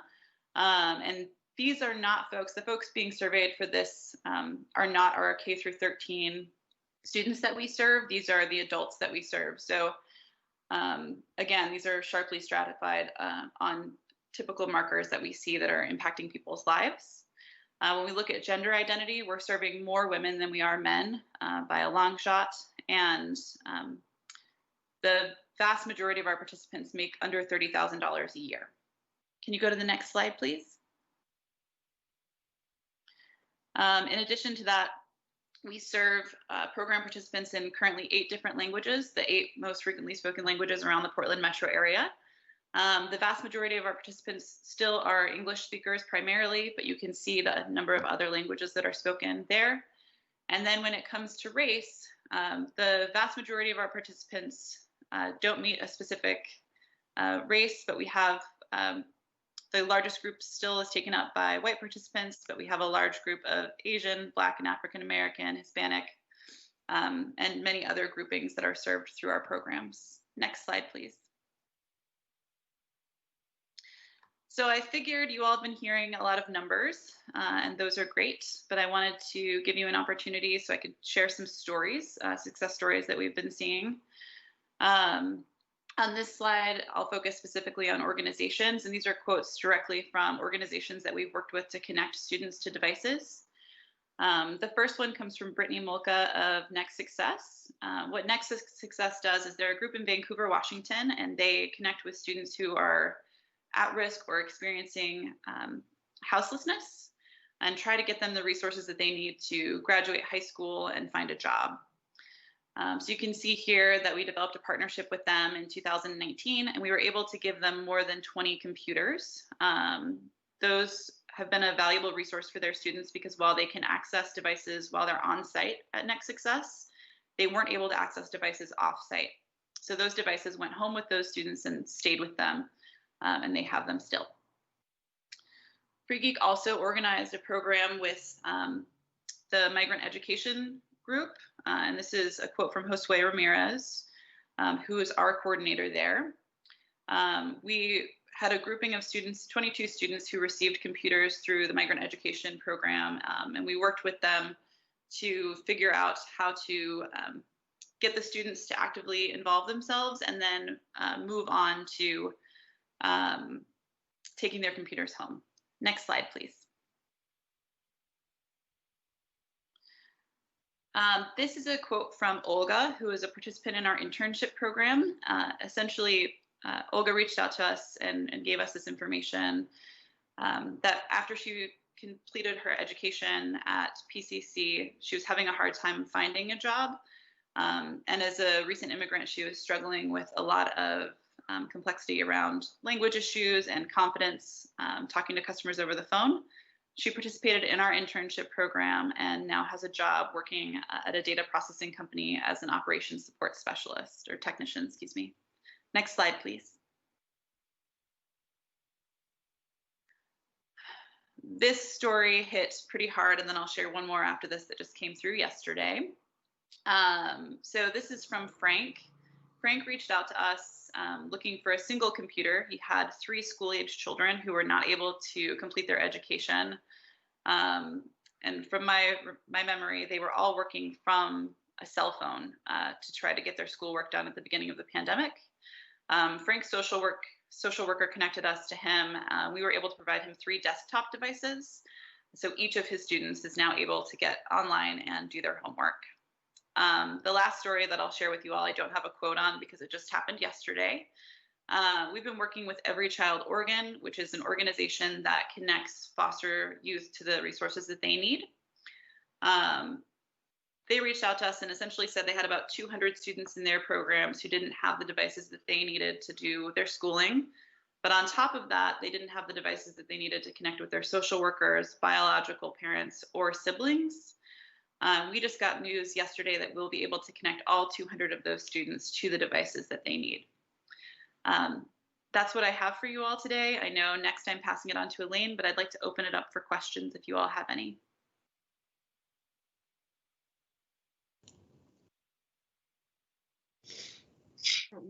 Not a question for me, but appreciation for the work you're doing. And thank you very much for presenting it to us. I think it probably is making everybody's minds sort of the wheel spin a little bit on what else we could do to help. So thank you very much for that. Any questions?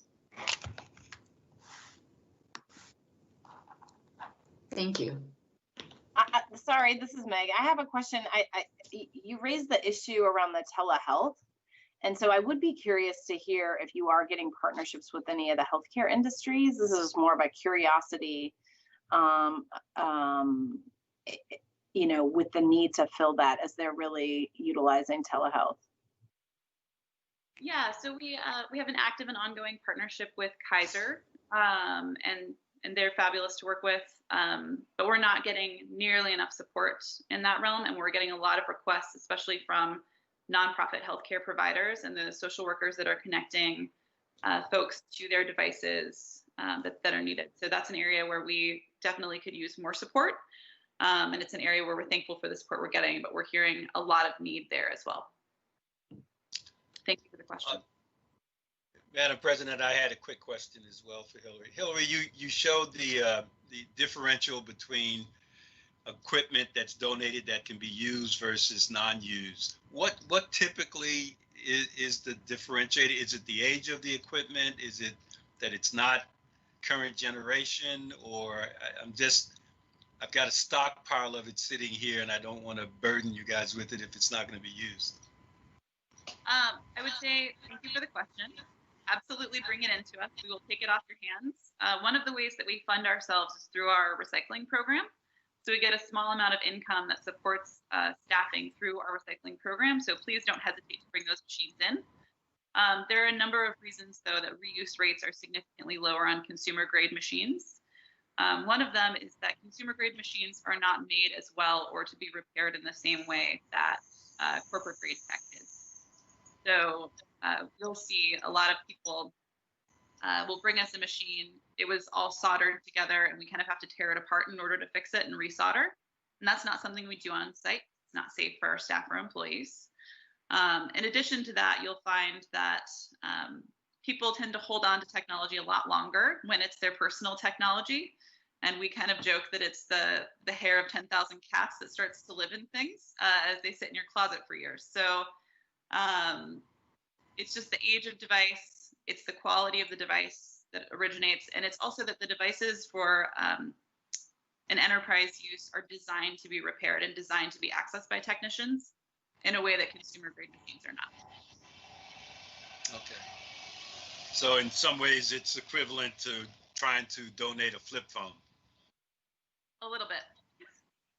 All right, but thank you. We definitely recycle all of those goods if we want them. So please don't hesitate to bring them to us. All right, thank you.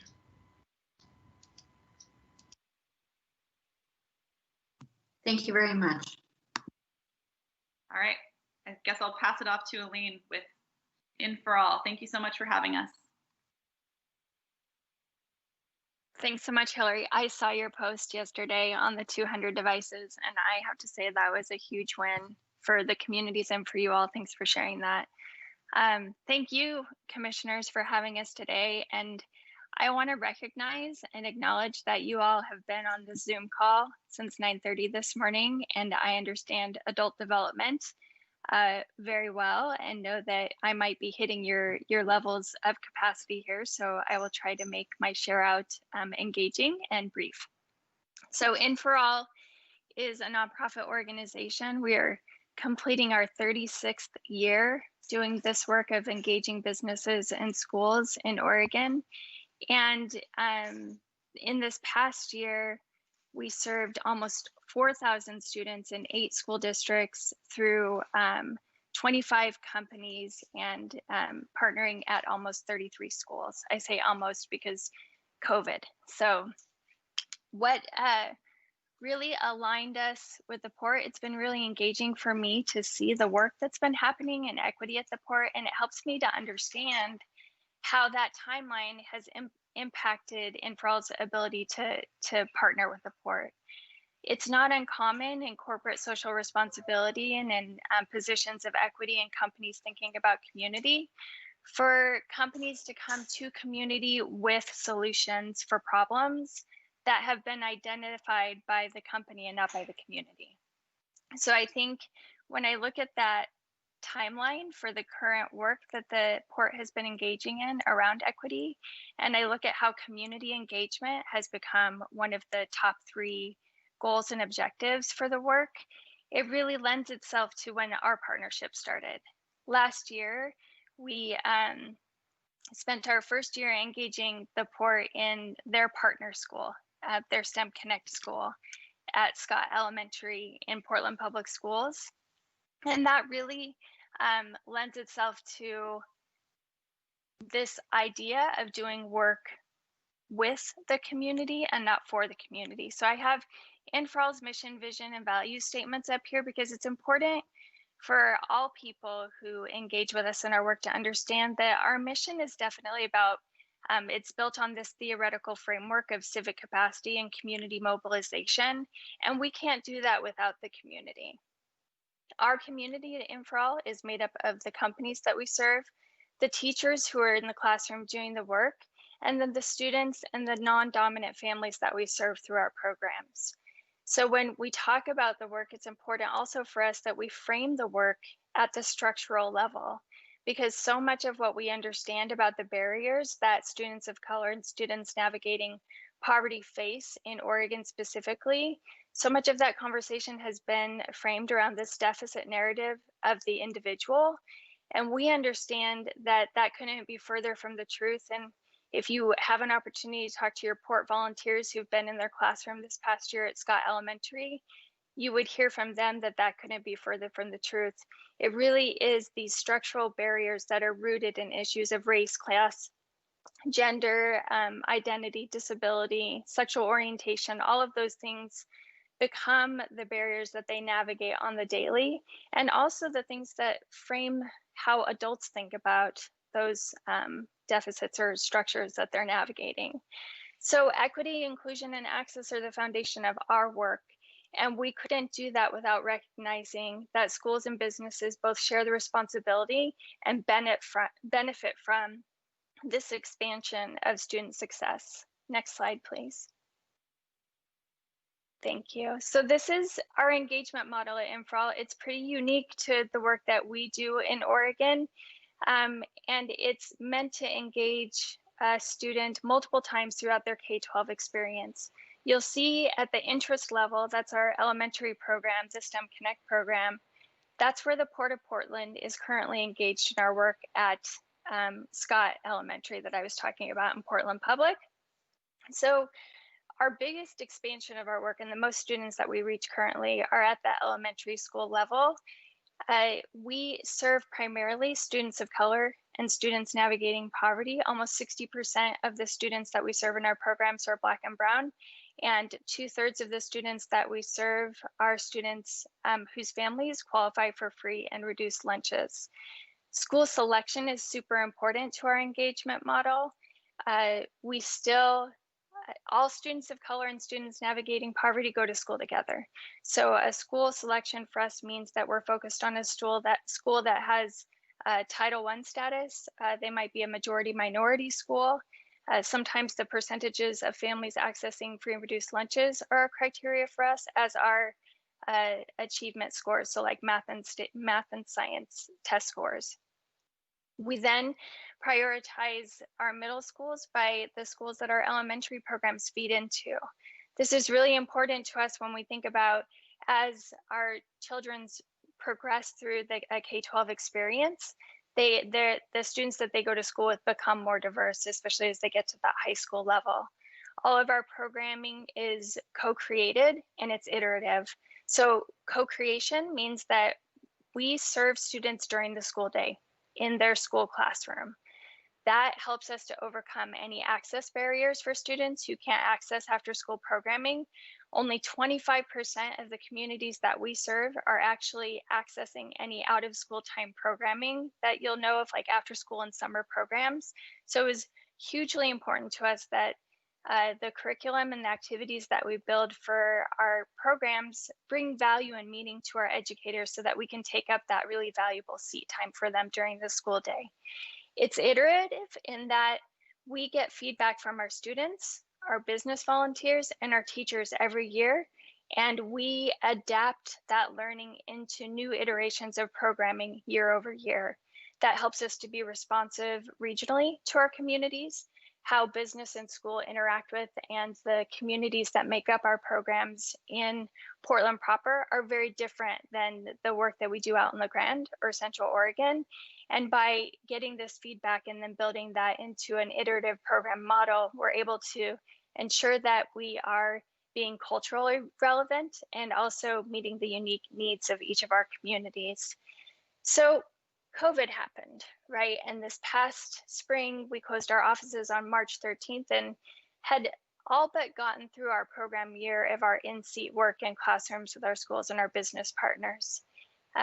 What we did in true spirit of our engaging schools is we went to our teachers when school shut and we said, you know, where are you at and what do you need from us? Is it just to see you next year, or are there ways that we can help you as you navigate e-learning and trying to serve families and students? And it was a resounding yes, and this is what we need from you. So we pivoted with our partners on the industry side and created both synchronous and asynchronous ways for our companies to engage teachers and students and families, and had a really successful 6 weeks of piloting programming that positioned us to be ready for a virtual program year this year. So I know that schools talk about classrooms being open in November, and Infral is fully prepared for an entirely virtual model of engaging our volunteers, our business volunteers at their partner schools in a way that brings programming to their homes by the assistance of their teacher. Next slide, please. So this one is, and you can forward 2 more times, there are 2 more photos. Thanks, Steve. This really speaks to the impact of our programming. So I talked about our engagement model, and I can say that my background and my work being rooted in social work and really program evaluation, all of the things that Stephen shared about the ways that you determine outcomes and build programming backward from what you hope will be true because of the work that you do is the essence of what Infral does. So the elementary, middle, and high school programming that we do is really rooted in these data points that we get from the Oregon Department of Education, where we see that historically students have been pushed out of school, and pushed out meaning we define that as we see lack of interest in math and science. We see that only 40% of our middle school students are passing the 8th grade math standard. And then we see 7,600 students every year in Oregon leave school grades 9 to 12 without a plan for their future. So we went to those data points and we developed our programming. It was even coming down to the amount of times that our business volunteers visit the classroom is all rooted in when we should expect to see change. So what we have seen over the past 9 years of the STEM Connect program, and now in this past 4 years that I've been the leader of the organization, and our mission and vision have been very clearly identified in equity gaps for our students, is that student interest in math and science and their increased sense of belongingness in school changes from their pre to post test. So we do data collection now every 3rd year, but for 4 consecutive years, we collected pre and post data from our students and used a third-party evaluator to understand what was happening, what was changing because of the work that we did. And we wanted to make sure that we had our program models refined. We also see an increase in attendance when our programming is taking place in our schools. We see belongingness and relevancy. And relevancy is that marker that we look at where, you know, I think we can all remember a time in math class in middle school where we thought, when am I ever going to use this, right? And maybe you even had a teacher say, probably never. What we've seen shift with our students is this idea of, oh, I actually will use that in a career someday. And that's brought to life by the business volunteers that we train to implement our programs in the classroom. And we don't stop at student outcomes. So while we are riveted on seeing a future of Oregon students who can actualize this vision that they have for a limitless future, a future that we think is limitless in terms of possibility, we know that the adults that impact them on the daily are also a huge determinant in their success. And so you'll see the quotes that I've shared here on the bottom left, that's from a 5th grade teacher at Scott, and the top right, that's from a Port volunteer. Really the shift that's happening in the adults that work with our students in the program to understand that they've largely misunderstood the student who looks disengaged in the classroom, that they are truly bright and they're creative and they're innovative. They think about problems differently. And I know as a hiring manager, I want people to come to me and work with me who think differently about problems and solutions than I do. The other outcomes that we are riveted on are these outcomes around the individual volunteer and their sense of organizational identity and efficacy. So we see an increase over our year-over-year partnership model in a volunteer's organizational identity, and that's really how they feel about the company that they work for, and the way that they define happiness in that company that they work for. And specifically in all of the business and school work that we do, and true to the theoretical model of civic capacity, there's this transition. Like we understand that volunteers and the way that even the Port is engaging Scott Elementary, that most of the volunteers who come to our work come with this idea of wanting to help or give back. So that's very much rooted in I statements and self-determination and my own personal belief about giving back to a community. And over time, like we welcome that attitude when our volunteers come in, but we know that it's our responsibility to transition in the true spirit of civic capacity to a we. So these collective outcomes that the Port has around seeing equity grow certain markers in the 3 areas that you specified, and for all expects to see that in our partnerships, where there's this real sense from I to this collective we when we think about community, and specifically for education and business leaders to understand that we all truly are responsible for, and we will absolutely benefit when we can deepen and broaden student access and success. So specifically, our work right now with the Port is in our elementary model. There's a ton of room for us to grow with you as you all grow your objectives and your initiatives. Families are being pushed out into Southeast Portland and into North Clackamas. We see gentrification having a huge impact on the communities that we serve.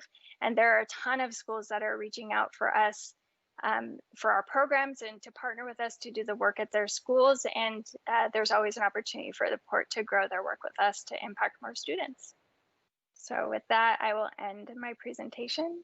Take any questions if you have them, and thank you for your time. Thank you for the presentation. Really impactful work, and appreciate the Port's engagement with it. Any questions from the Commission? Okay, thank you very much, Ms. Filippi. Mike, did you have a question? No, I just wanted to, again, extend my appreciation. This is, when we begin to talk about the strategic plan of the port to sort of engage D&I work, it's so important that it happens within the building and outside of it. And this is a great illustration of extending out to fellow travelers. So I thank you. Well, I also want to express my appreciation to everyone in the DEI team. As we all know, DEI is a journey and it requires a lot of partnership. Please let me know how I can support your work. Thank you, everyone.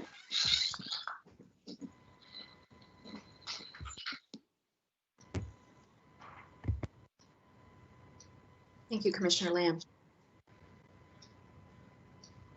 I'm not sure if that was the end of the presentations that we had on the D&I work.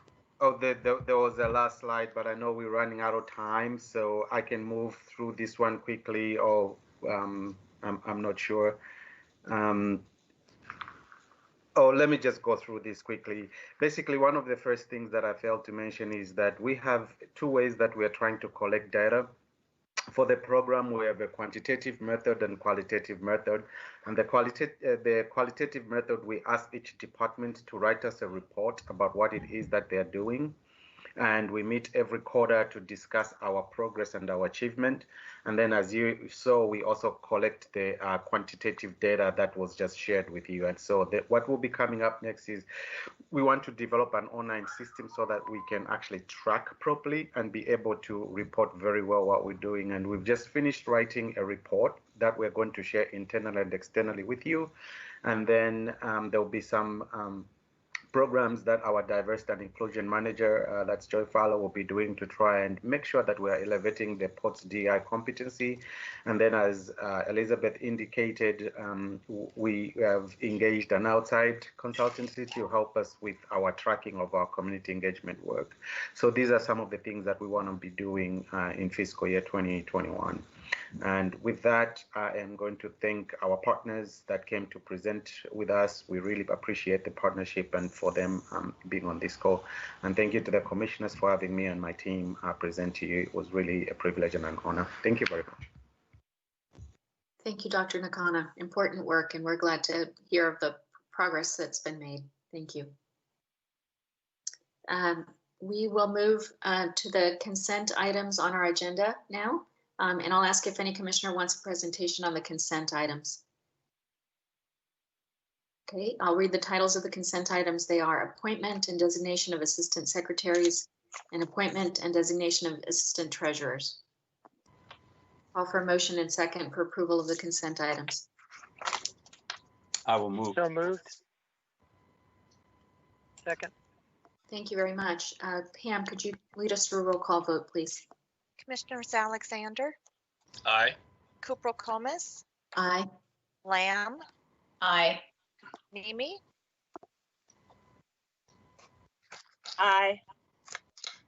O'Halloran, Aye. Pierce, Aye. and Saruda. Aye. Thank you. Thank you. I'll call on Dan Pippinger to introduce the first agenda item. Good morning again, commissioners. This item requests your approval to award a public service improvement contract for roof rehabilitation at the Marine Terminals 4 and 6. Through the asset management program, we've determined that these 4 roofs that you'll hear about have deteriorated to the point of needing replacement and require protective maintenance. Janelle Brannon, Engineering Project Manager, will present the item. Janelle? Great, thank you. Next slide, please. Good morning, everyone. Today I'm requesting approval of the public improvement contract to Fortis Construction in the amount of $1.04 million for the T4 and T6 roof rehabilitation project. Next slide, please. The project work areas include buildings at T4 and T6. At T4, this project includes roof rehabilitation at the main gate guard shack, warehouse 4, and the Toyota guard check. Next slide, please. At T6, the main gate guard check is included in this roof rehabilitation project. For significant corrosion was observed on the metal roofing and substructure. And based on these observations, it is recommended that the metal roof and substructure is replaced. At the T4 and T6 main gate guard checks, improvements include a removal and replacement of the roof coating, and minor repairs will be completed at the Toyota guard check. Next slide, please.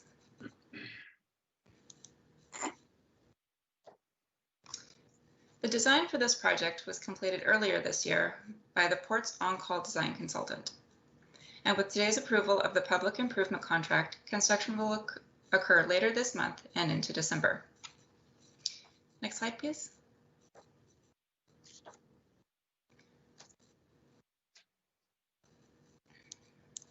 The total budget for the project is just over $1.6 million, with the funding source for this project from the General Fund Cost Center. The public improvement contract for approval today is $1.04 million. The contingency of 27% of the project budget is considered reasonable given the risk profile and complexity of the scope at Warehouse 4. The small business goal was set at 8%. However, the Port only received one bid from Fortis Construction committing to 1.8 SBE participation. Engineering, CMP, and the small business program discussed this and has come to the recommendation that the Port is unable to rebid the project due to time constraints and the urgency to replace the roof. And to explain further about the urgency to replace the roof, during the structural engineer's assessment of the Warehouse 4 roof, significant signs of corrosion on the metal roof and substructure was observed. The structural engineer stated in their report, and I quote, "Based on the extent of damage observed, there is risk of roof collapse if the purlins are subject to snow loading," unquote. And in this quote, the purlins are the substructure mentioned earlier. Additionally, Warehouse 4 is currently occupied by the Port and tenant Kinder Morgan. The warehouse is accessed daily by Port and Kinder Morgan staff. In its current condition, Warehouse 4 is unsafe to enter during winter conditions. Fortis Construction understands the importance of SBE participation and will be working with Port Small Business Program Administrator to include SBE subcontractors as opportunity arise during construction. One factor that led to the small SBE participation percentage was the timing for the bid. Many of the subcontractors are already scheduled out.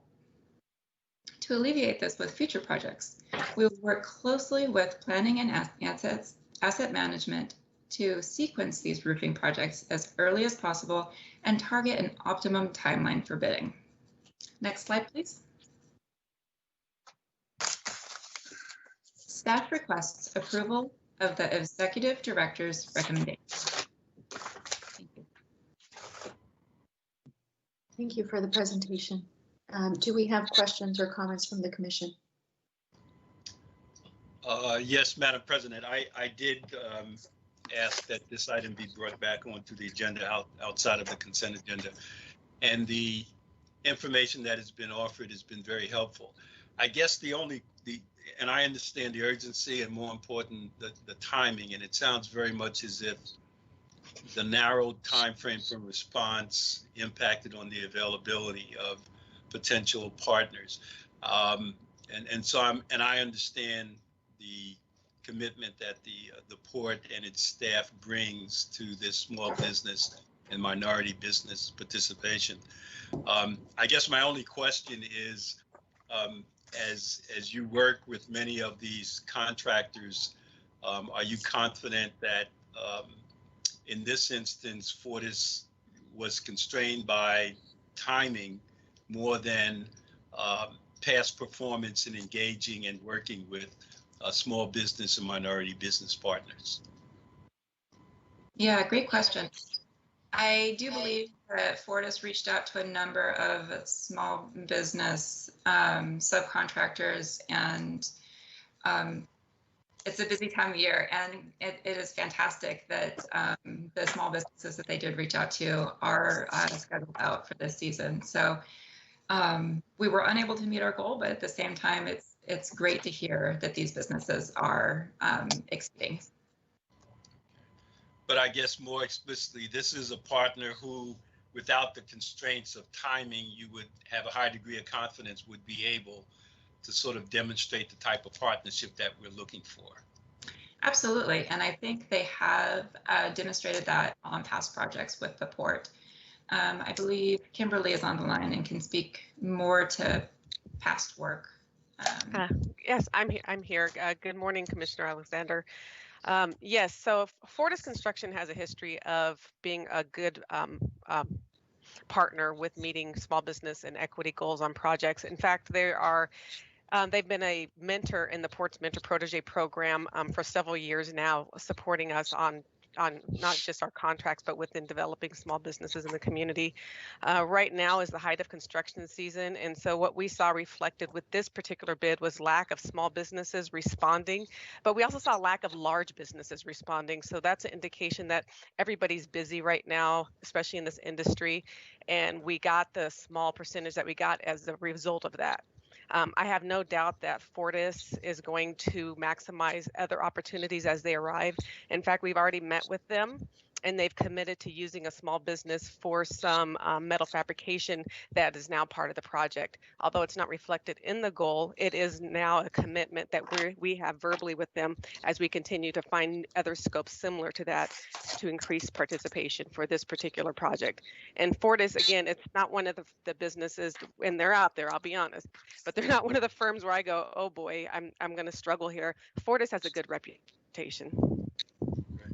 Well, again, I thank you, and I apologize if I pulled people out of production to sort of spend time on something that I was going to ultimately agree with. But, you know, I've already said that these bids are one thing. I'm very much interested in the business practice of these large contractors when they're not obligated to do this. What is it that they do in the course of their business? And I'm hearing that this is somebody who models what it is we want to see from our partners. So thank you very much for the additional time you guys had to give to this. Thank you. I'll just add, Commissioner Alexander, we don't mind that at all because it gave us a chance to really look at when we sequence these projects, and for projects that have busy summer construction schedules, we can try to get them out the door earlier and prioritize them. So it was a good lessons learned for us too, to look at why we did not achieve our goals. So thank you. Thank you for the questions and the discussion. Any other questions from the commission? Okay, I'll call for a motion and second to approve the executive director's recommendation. I so move. Second. Thank you. Pam, will you call the roll call? Commissioners Alexander, Aye. Kupro-Comas, Aye. Lamb, Aye. Nemi, Aye. O'Halloran, Aye. Pierce, Aye. and Saruda. Aye. Thank you. Thank you. We'll have Vince Granado to introduce the next agenda item. Oh, okay. Good morning. We are here for a couple of changes to the public improvement contract for Terminal Core, and it's been a few months since we have been to commission to ask for some more approvals, and so we thought we'd back up just a little bit and talk a little bit about what we've been doing for the last couple of months. And I wanted to step back a little bit and even give some history about Terminal Core, because obviously with COVID, I think there's a lot of questions about, one, the size of the project. What does the project still make sense? Is the timing correct? And that's really what we've been spending the last few months taking a look at, and certainly talking to the airlines as well about whether this project still meets our needs. And we do believe that it does meet our needs and will meet our needs going into the future. And today we've got a relatively large item that we're asking for your approval, and then the authorization to issue some bonds for the work as well. So we thought it's a good time to just step back a little bit, talk a little bit about the history of the project and why we're doing it, as we and hopefully giving you all confidence that this is the right path that we're on. When you go back to our master plan that we completed in 2011, Airport Futures, actually, one of the things that it said was the thing we're going to need to focus on is the terminal area. And we did what was called a terminal area master plan. And this was the outcome of this. And it talked about back in 2014, the limitations that we had with the existing facility, that our concessions weren't sized properly. That third bullet, the existing structure limiting the flexibility, is probably the most important. Every little dot that you see on the drawing there is a column. And there are hard shear walls that we also have in place that really limit our ability to move virtually anything in that building. As we've talked before many times, the terminal building itself is 6 or 7 buildings that have been stitched together and all under different codes. It is not seismically secure going forward, certainly under any of the new codes. And that's another issue that we've had to deal with as we look forward. Any adjustments that we make when we remodel that, we have to bring it up to code. So there was also infrastructure that needed to be replaced in the building. And it's really just an outdated feel and look for the building as how airlines are processing passengers today and how they will process them into the future.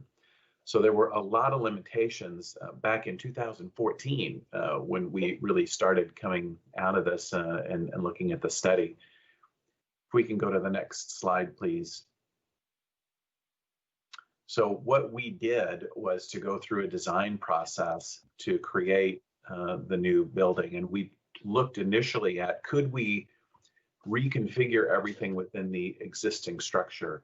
And the reality is we just didn't have really any room or any capacity. And again, those shear walls, the columns that were in place gave us virtually no room to be able to accommodate anything. And we would have spent hundreds of millions of dollars to upgrade the seismic resilience of that building. And we wouldn't have accomplished and gotten any space or flexibility.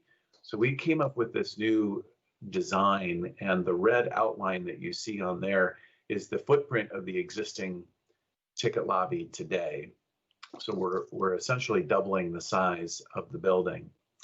And we're moving the security lanes out into the west. We're closing gates C2 and D2 permanently, and then temporarily C4 and D4 as well out into the alleyway while we're doing the construction. What this does is to give us a much more flexible facility that we can move things around depending on how the processing needs of the passenger journey will change. And to a certain extent, what COVID has identified for us is that flexibility is so important. We don't know what the changes will be like and how they'll manifest themselves going forward once passenger traffic does start to return. Will there be more health screenings? Do we need more space? How long will be in the social distancing programs and rules? And what you see here, this design that we've got here, there's only a couple of really hard input points, and that's where the bags get into the system and go down from the ticket lobby and the ticket hall down into the bag system down below. Most everything else in the drawing that you see can be moved as becomes necessary without having to get into a lot of major structural change, which was always the problem that we've had before. So as we've taken a look at the project, we still believe that it makes sense and that the design that we have does more than just add capacity, and it certainly does. And it was designed to take us out to 34 million annual passengers. And that's a number that we're a ways away from getting to. We get that. But it does so many other things for us in terms of seismic resilience, flexible operating model. It also changes out some of the mechanical systems that needed to be changed if we didn't do anything in that building. We had HVAC units, roofing issues, and so on that we were going to have to do that was $200-300 million worth of work that will now be, we're not having to do because we're doing this project as well. We've continued our conversations with the airlines on the project as well. And I think Commissioner Mimi asked earlier about accelerating any of the work. One of the questions that was asked by Alaska Airlines was, could we do something to accelerate the construction of their lounge, which, as you can see, is on the left side of the screen there. That's the south part of the building. They're getting a new lounge. Today, their lounge is down Concourse C. It's about 2,500 square feet. I think they're getting something in the neighborhood of 9,000 or 10,000 square feet. They were asking, could we possibly get that sooner? And so we looked at different alternatives for that. It turned out that it was not going to be possible without a significant operational impact. There would also be some cost associated with it, and it didn't get it. It got them about 11 months sooner. So we decided not to do that, and we're looking to see if there's some other options that we can accommodate for them and give them a little bit more space in their lounge. So they've been supportive of us continuing on the project. We're looking around at other airports, certainly as well across the country, and what you're seeing is that many other airports are continuing.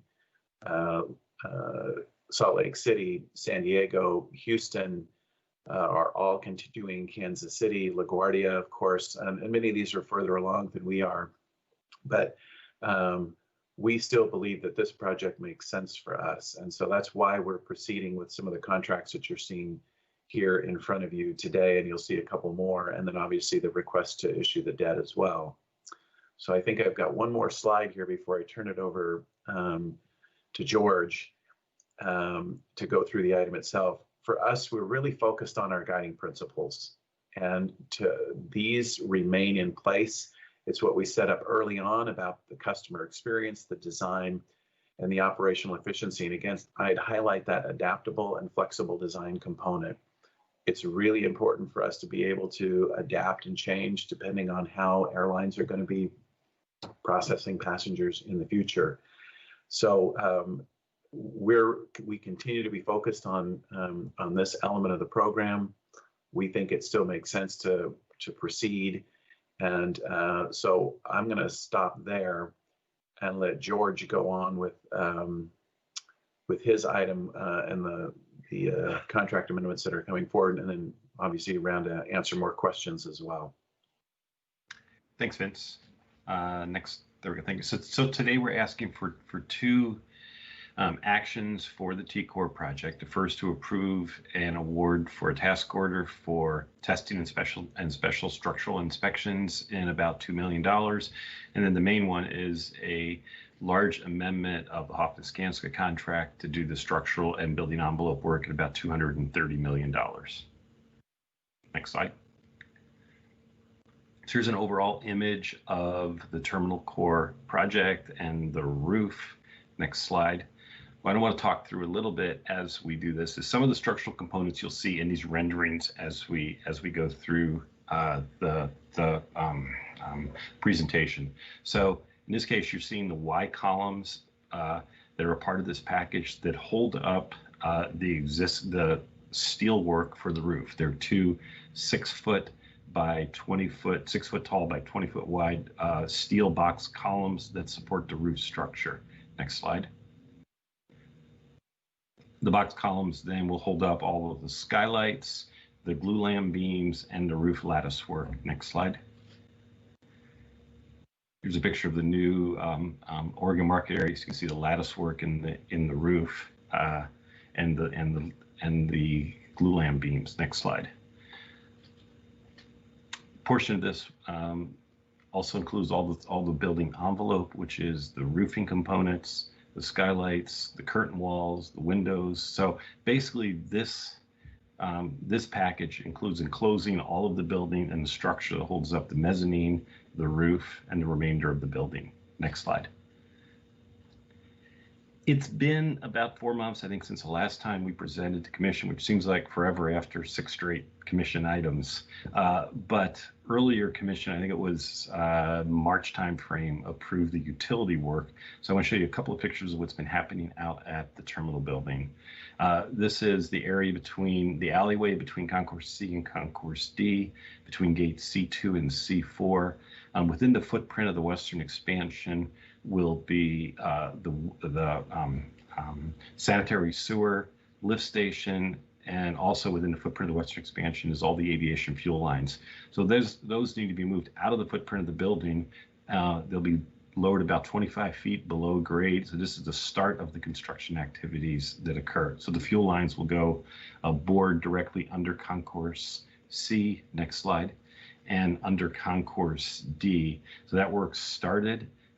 As we get into September timeframe, most of the rest of the alleyway will be removed, the concrete and all of the area between gates C2, C4, D4, and C4 will be eliminated. Next slide.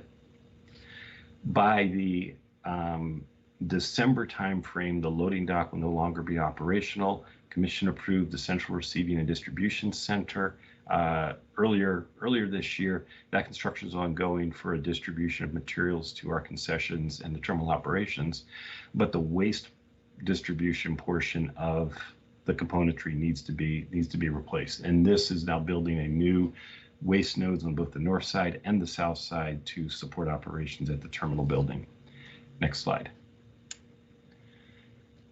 What's been occurring in the ticket lobby, you haven't been out there, is the ceilings are removed, the columns have been exposed. We're in the process of running all new electrical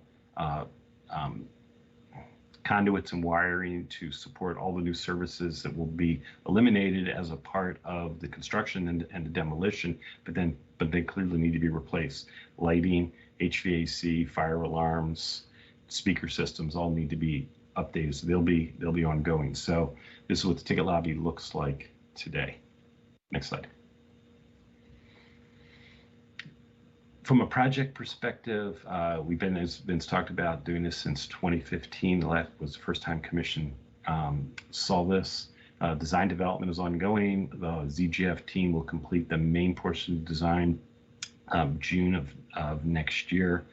Construction is ongoing. Concourse B, as Dan talked about earlier, is in construction. It's scheduled for an October 2021 completion. As you saw from some of these images, the western expansion and ticket lobby construction has started. We're on schedule right now for the western expansion completion in November of 2023, and then the ticket lobby and the nodes start early 2025. Next. So Commission has approved a series of construction contract amendments for the Hoffman-Skanska team, commencing with the May 2018 pre-construction services. In 2019, Commission approved the passenger boarding bridge and terminal relamps, which are projects that we added to the T-Corps because of coordination activities around the terminal building and desire to be cost effective with that work. Concourse B, with the enabling work to allow Horizon to move to the end of Concourse C to allow Concourse B demo to occur, was in March 2019, and then the main Concourse B construction project was approved in September of 19.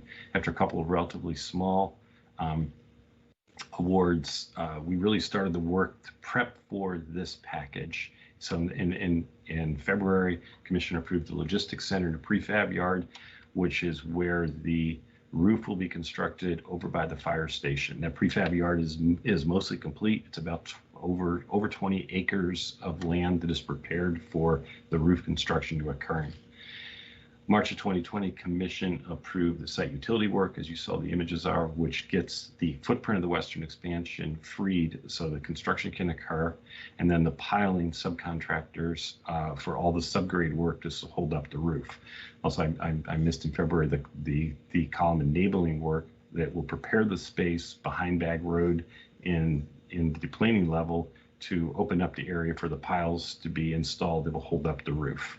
And then in April, Commission approved the interim security and ticket lobby work that you saw in the images. And as Curtis talked about, the move of the south security checkpoint lane further into the node. Next slide. We anticipate coming back to Commission for at least 2 construction contract amendments, December timeframe for the actual demolition of the building and some early mechanical and electrical work, and then the main guaranteed maximum price in mid-2021. So we anticipate about $580 million more coming to Commission. Next.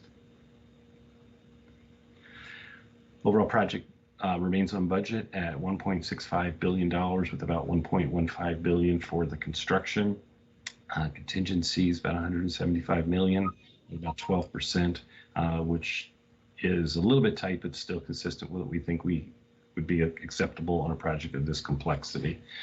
From a small business participation standpoint, the Hoffman-Skanska contract to date is performing at about 24% small business. This structural package is about 19 to 20% on its own, so we'll still be above the small business participation goals.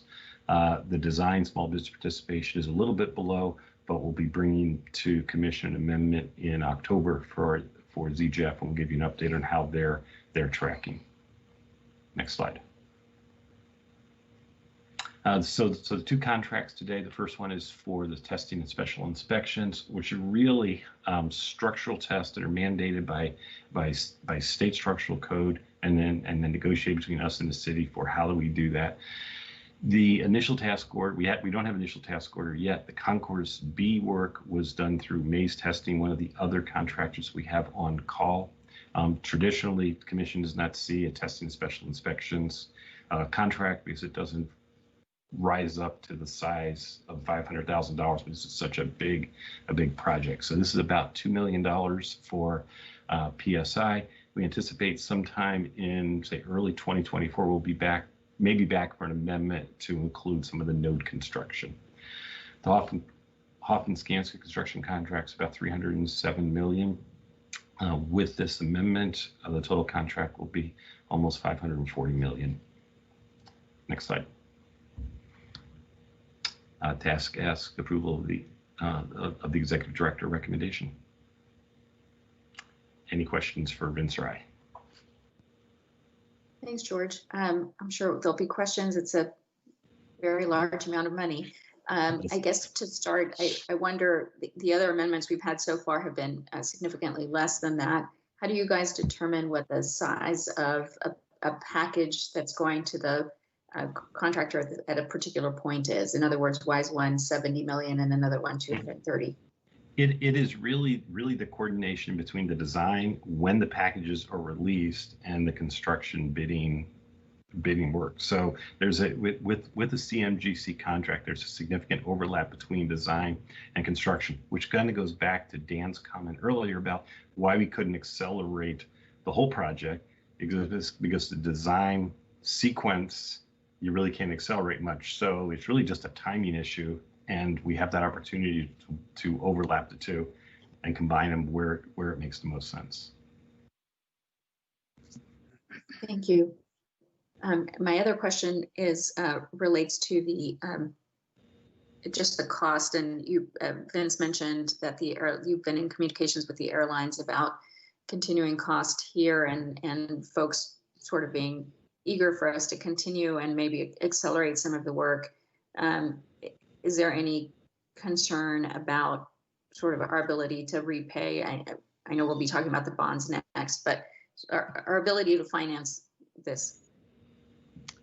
So the ability of the finance really is it's a function of the airline agreement, and the airlines, as long as we believe that the airlines are going to be solvent as an industry, they have agreed to collectively pay for all of this. Alaska is obviously the biggest customer, right? They're paying probably 40-45% of the debt service on these bonds, and really the rest of the portfolio itself. The issue is obviously there is not the passenger traffic today that they would like to see. When we do issue bonds, the airlines don't start paying those back for a couple of years. There's always capitalizing the interest until the assets come online. And so Lisa will be up here shortly to request a certain amount of funding, and we will meter that out.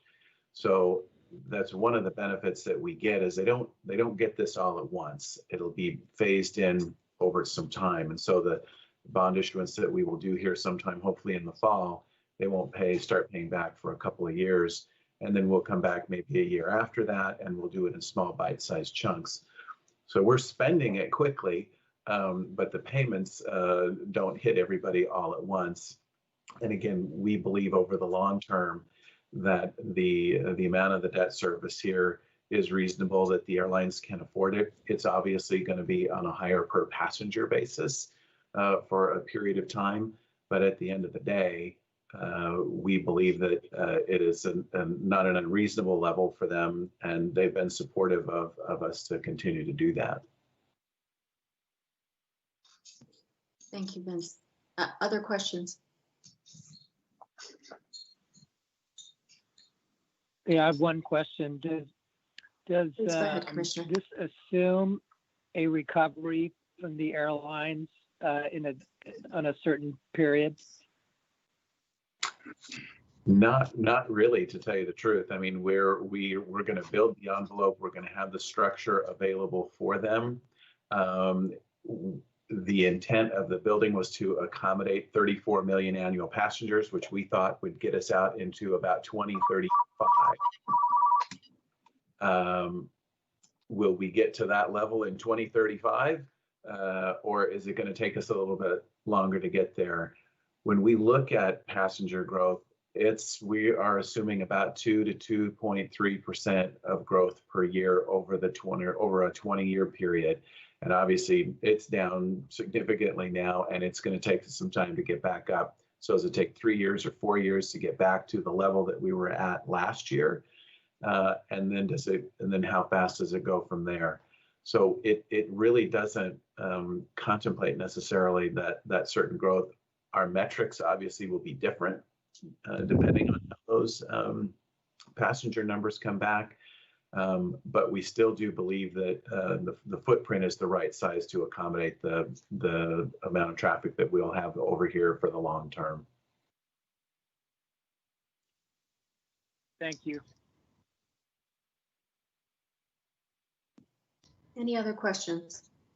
A quick one, Madam President, and Vince, I appreciate again the detail and specificity that you and Georgia brought to this. If I could just sort of lean a little bit outside of your response, we do hope and anticipate that there'll be some return to some level of normalcy within the industry and the travel. But, allow me to take a doomsday scenario. The viability of all of the carriers who are involved in this, I think there are greater and lesser of equals in terms of people's ability to sort of survive this. If for any reason, one of our top 3 or 4 partners decides to, file bankruptcy and sort of are forced into sort of going out of existence, are we, one, a secured creditor? And 2, if not, does that just shift the obligation to the remaining partners, or are there fixed equations that sort of determine their liability in this payment going forward?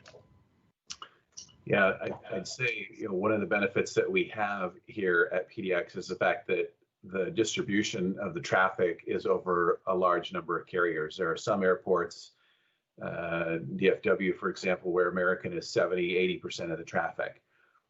We have 5 carriers that really cover 80 to 90% of the traffic. We have the big 3, however, of Alaska, Southwest, and then Delta, but United and American also cover some of that as well. So we're more distributed, which is a better position, and it also leads to why we have such a good bond rating at the AA- today. And that's a credit strength for us. Now, because they've all signed up collectively to repay the debt, if one of those carriers was to file bankruptcy, then they have a choice. And so there's a date that gets set on that, and all the debt that leads up to that point is their obligation. It's called pre-petition. They have to make a choice at some point in time to either, when you go bankrupt, to accept or reject the lease at Portland. If they accept the lease at Portland, they're going to be on the hook to continue to pay it. If they reject the lease because they don't want to be obligated to pay that debt, that means they don't get to operate at Portland anymore. So as a signatory carrier, they could still operate as a non-signatory carrier, but that means they pay 25% higher fees than if they were a signatory carrier. So those are decisions that each of those airlines would have to decide if they're going to give up the Portland market. And we've always had a good balance and structure with everybody trying to provide their own niche in that way. So, but at the end of the day, the airlines collectively have agreed to pay all of the debt. You're right that some of the smaller carriers, the Spirits, the JetBlues, perhaps the Frontiers, it's a bigger impact on them when you look at the cost per enplanement. It's a bigger debt load for them. So, but we need those carriers, right? It's great for us to have that flexibility to have other markets that are being served, and other than just the main, the big five. So there's certainly risk that not every carrier will be able to survive this particular pandemic. And what happens then if even one of the small ones, that debt that their share, if they decide to reject the lease, that share gets spread out to everybody else, basically in proportion to what there is. So Alaska would pick up 40 or 45% of somebody else's share going forward. That's fundamentally how it works. Great. Thank you. It's very helpful, actually. It's very helpful.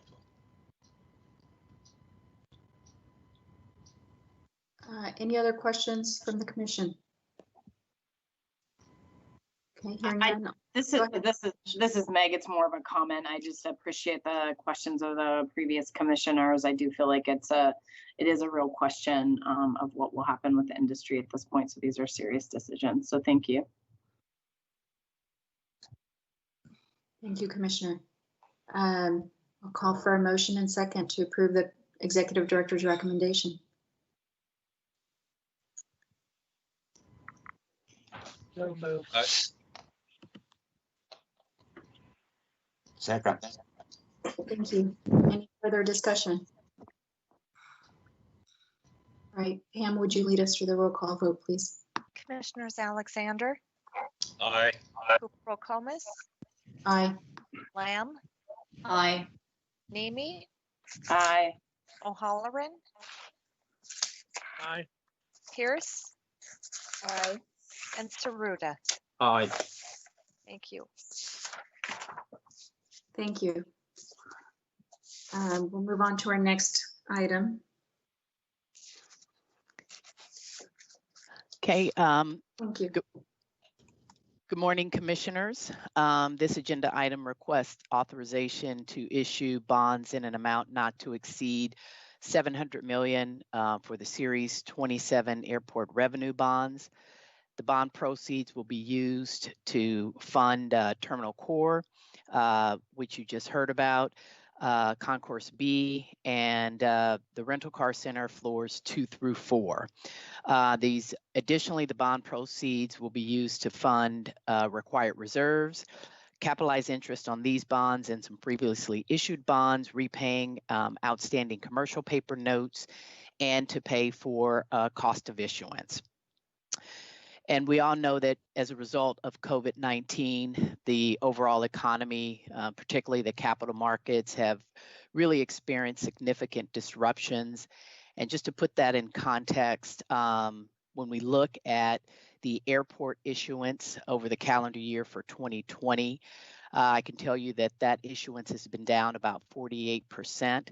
However, since June, July, August, those months, we have seen some increased activity in issuers coming back to the market, as well as investors coming back with an appetite for airport bonds. And that activity has led to about little over $3 billion in issuance of airport bonds.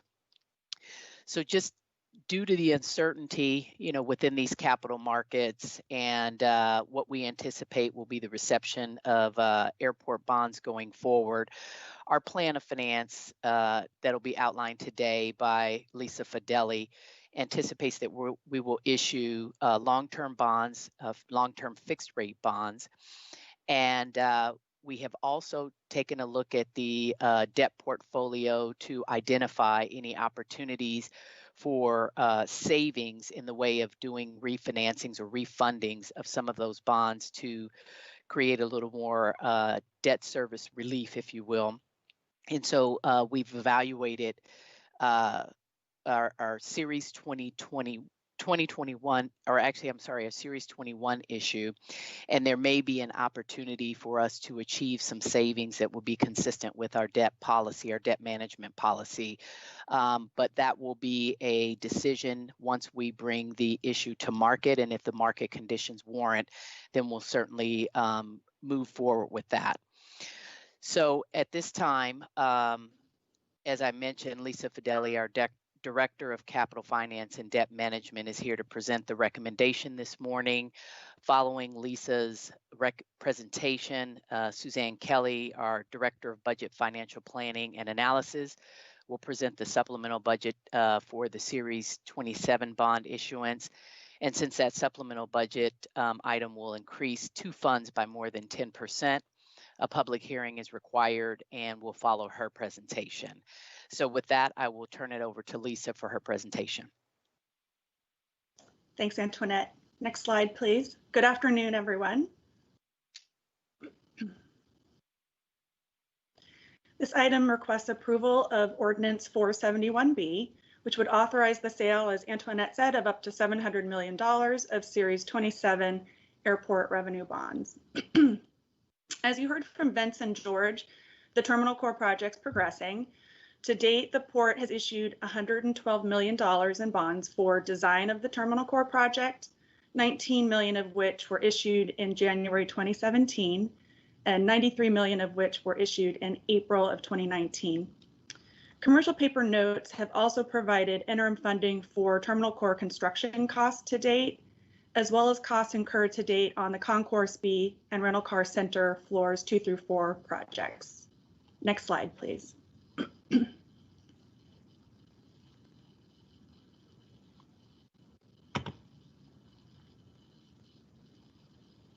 Steve, next slide, please. Thank you. So due to the disruption seen in capital markets earlier this year, the Plan of Finance, one slide back, please.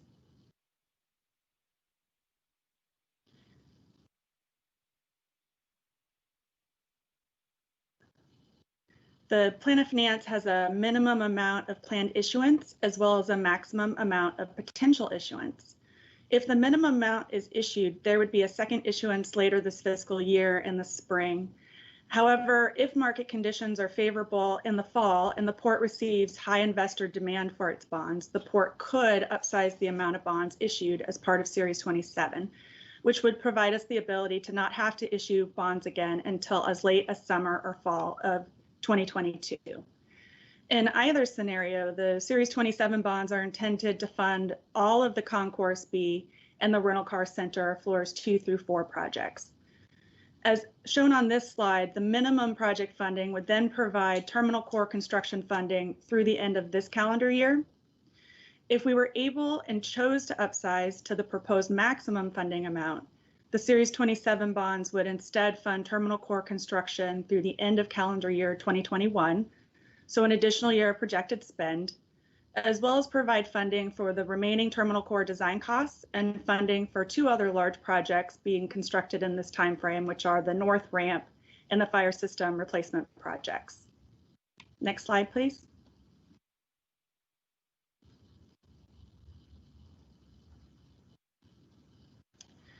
As mentioned, the par amount of this issuance will not exceed $700 million.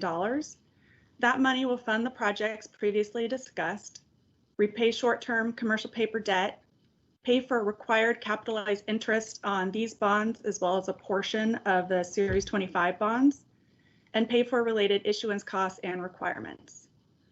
As mentioned by Antoinette and in the written item, Series 27 could also potentially refund outstanding bonds callable next July if market conditions created savings consistent with the Port's policy on debt management. The bonds will be 30-year fixed-rate general airport revenue bonds. As mentioned before, debt service will be repaid by revenues from the signatory airlines serving PDX. These will be issued as subordinate lien bonds, which are called SLBs, and they're on parity with existing outstanding SLBs. Despite the name, SLBs are the most senior airport revenue bonds outstanding at the Port, since all of the prior senior lien bonds are retired. Just to let you know, there are currently $757 million in SLBs outstanding. There's $103 million in outstanding passenger facility charge or PFC bonds, and $160 million in outstanding customer facility charge or CFC bonds. Next slide.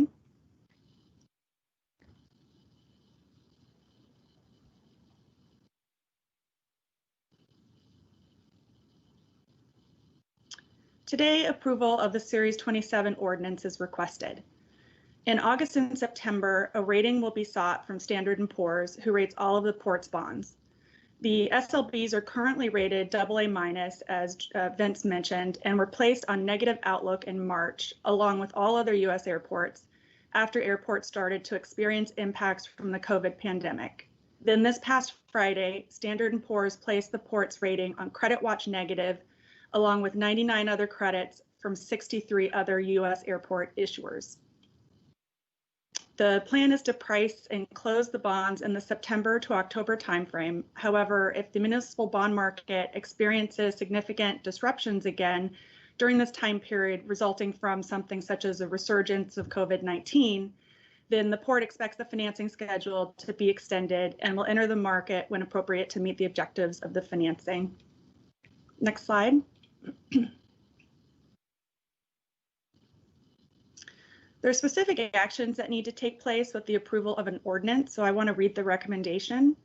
The executive director recommends that Ordinance 471B in the form presented to the Commission be read by title only, and that a public hearing be held in accordance with Section 147F of the IRS Code of 1986, and that proposed Ordinance 471B in the form presented to the Commission be enacted by a roll call vote.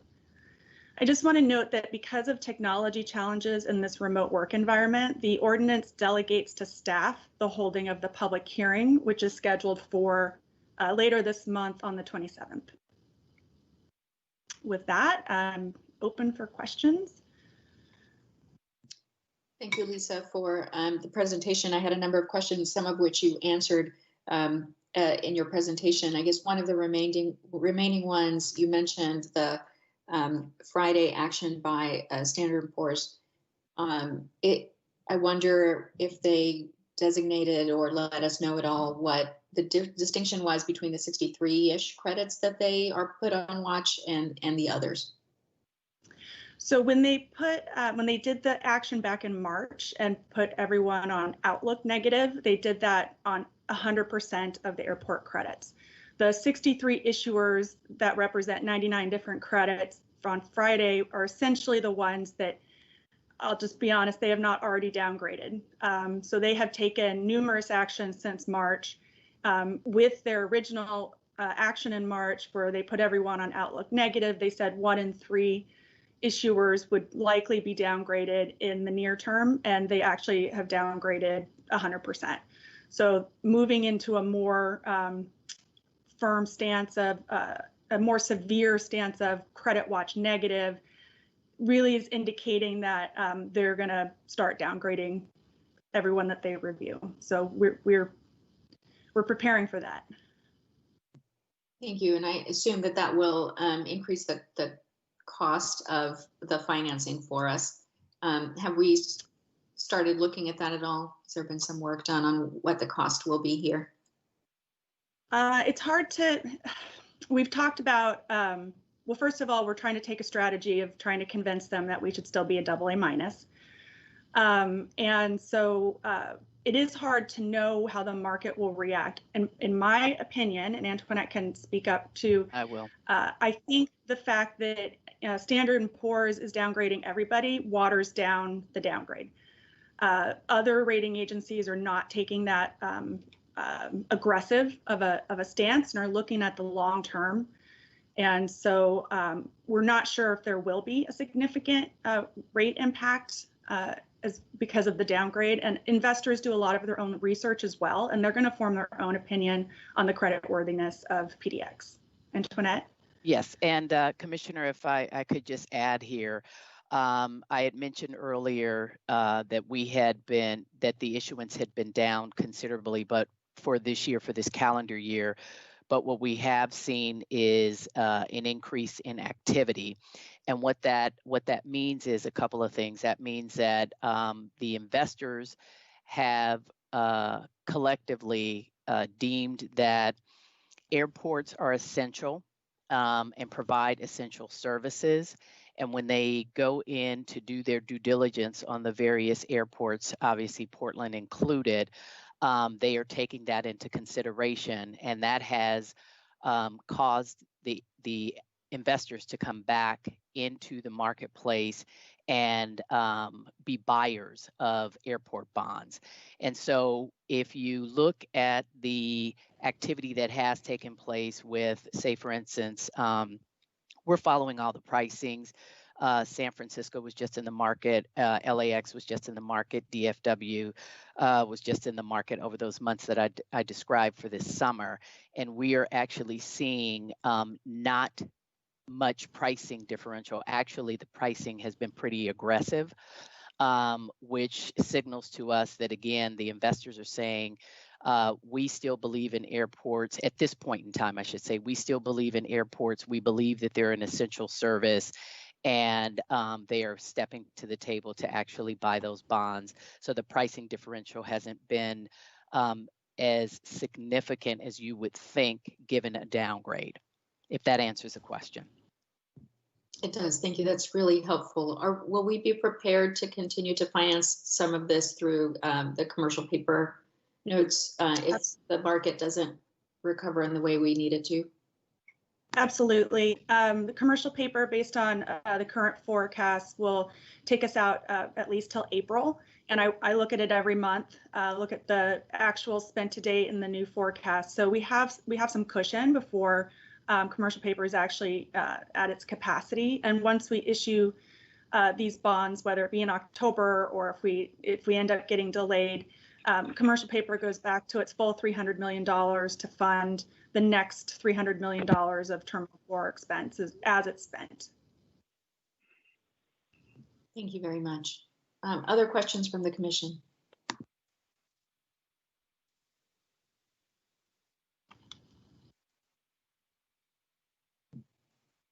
Okay, Lisa, if you could please read the ordinance by title only. Always my favorite part. Ordinance 471B, an ordinance authorizing the issuance and sale in one or more series of not more than $700 million aggregate principal amount of Portland International Airport revenue bonds to pay or reimburse the port for the payment of the cost of constructing, renovating, acquiring, equipping, and installing improvements at the Portland International Airport, to pay principal and interest due with respect to commercial paper notes previously issued by the port to finance such improvements, to refund, subject to market conditions, outstanding Portland International Airport revenue bonds, to pay costs of issuing the bonds, including interest to accrue on all or a portion of the bonds, to pay interest to accrue on all or a portion of the Port Series 25 bonds, and to fund certain reserves, and for other lawful purposes of the port, authorizing amendments to the port's airport revenue bond ordinance number 155 as amended, and airport revenue bond ordinance number 323 as amended, authorizing and providing for related matters and documents. Thank you very much. I'll call for a motion and second for approval of the executive director's recommendation. I so move. Second. Thank you. Any further discussion? All right, Pam, will you lead us through the roll call vote? Commissioners Alexander, Aye. Kupel-Comas, Aye. Lamb, Aye.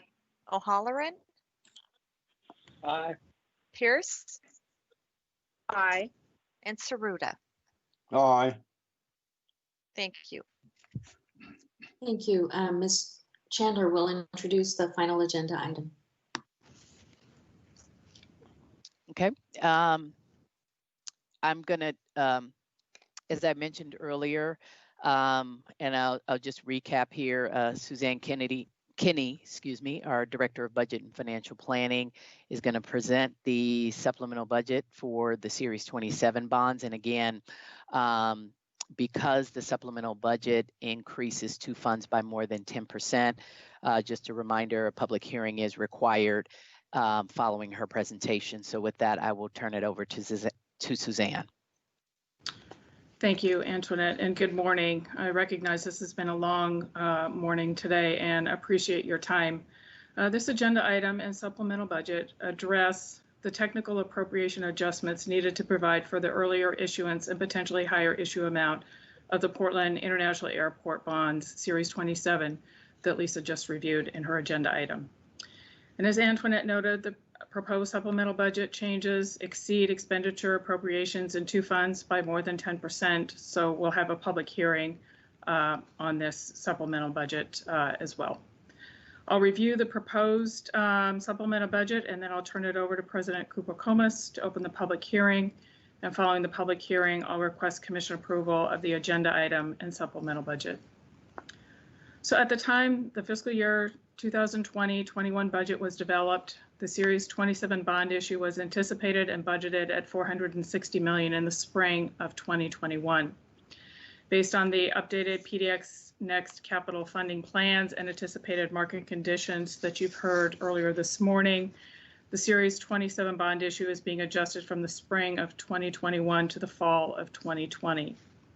In addition, approval is requested to increase appropriations to provide for the issuance of up to $745 million in Series 27 bond proceeds, of which $45 million is anticipated in premium proceeds. And finally, the supplemental budget provides for additional capitalized interest and debt service reserves associated with the earlier issuance and potentially higher issue amount. The budget for fiscal year 2021 after these adjustments will increase by $328.5 million for a total budget of approximately $3 billion. And the supplemental budget has no impact on the Port's fiscal year 2020-21 tax levy. The detailed supplemental budget, explanation of changes, and the revised schedule of appropriations are attached to the agenda item. And at this point, I'm happy to answer any questions, and we'll turn it over to President Kupel-Comas to open the public hearing. Thank you. I'll ask for any questions from the commission. Okay, I will open a public hearing on this item and ask if anyone on the call wishes to comment on the Port's fiscal year 2021 supplemental budget. I'll pause the meeting while we wait for a response.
You can confirm that we've not received any comments in this public meeting, public hearing, so I'll close the public hearing and call for a motion and second for approval of the FY 2021 supplemental budget.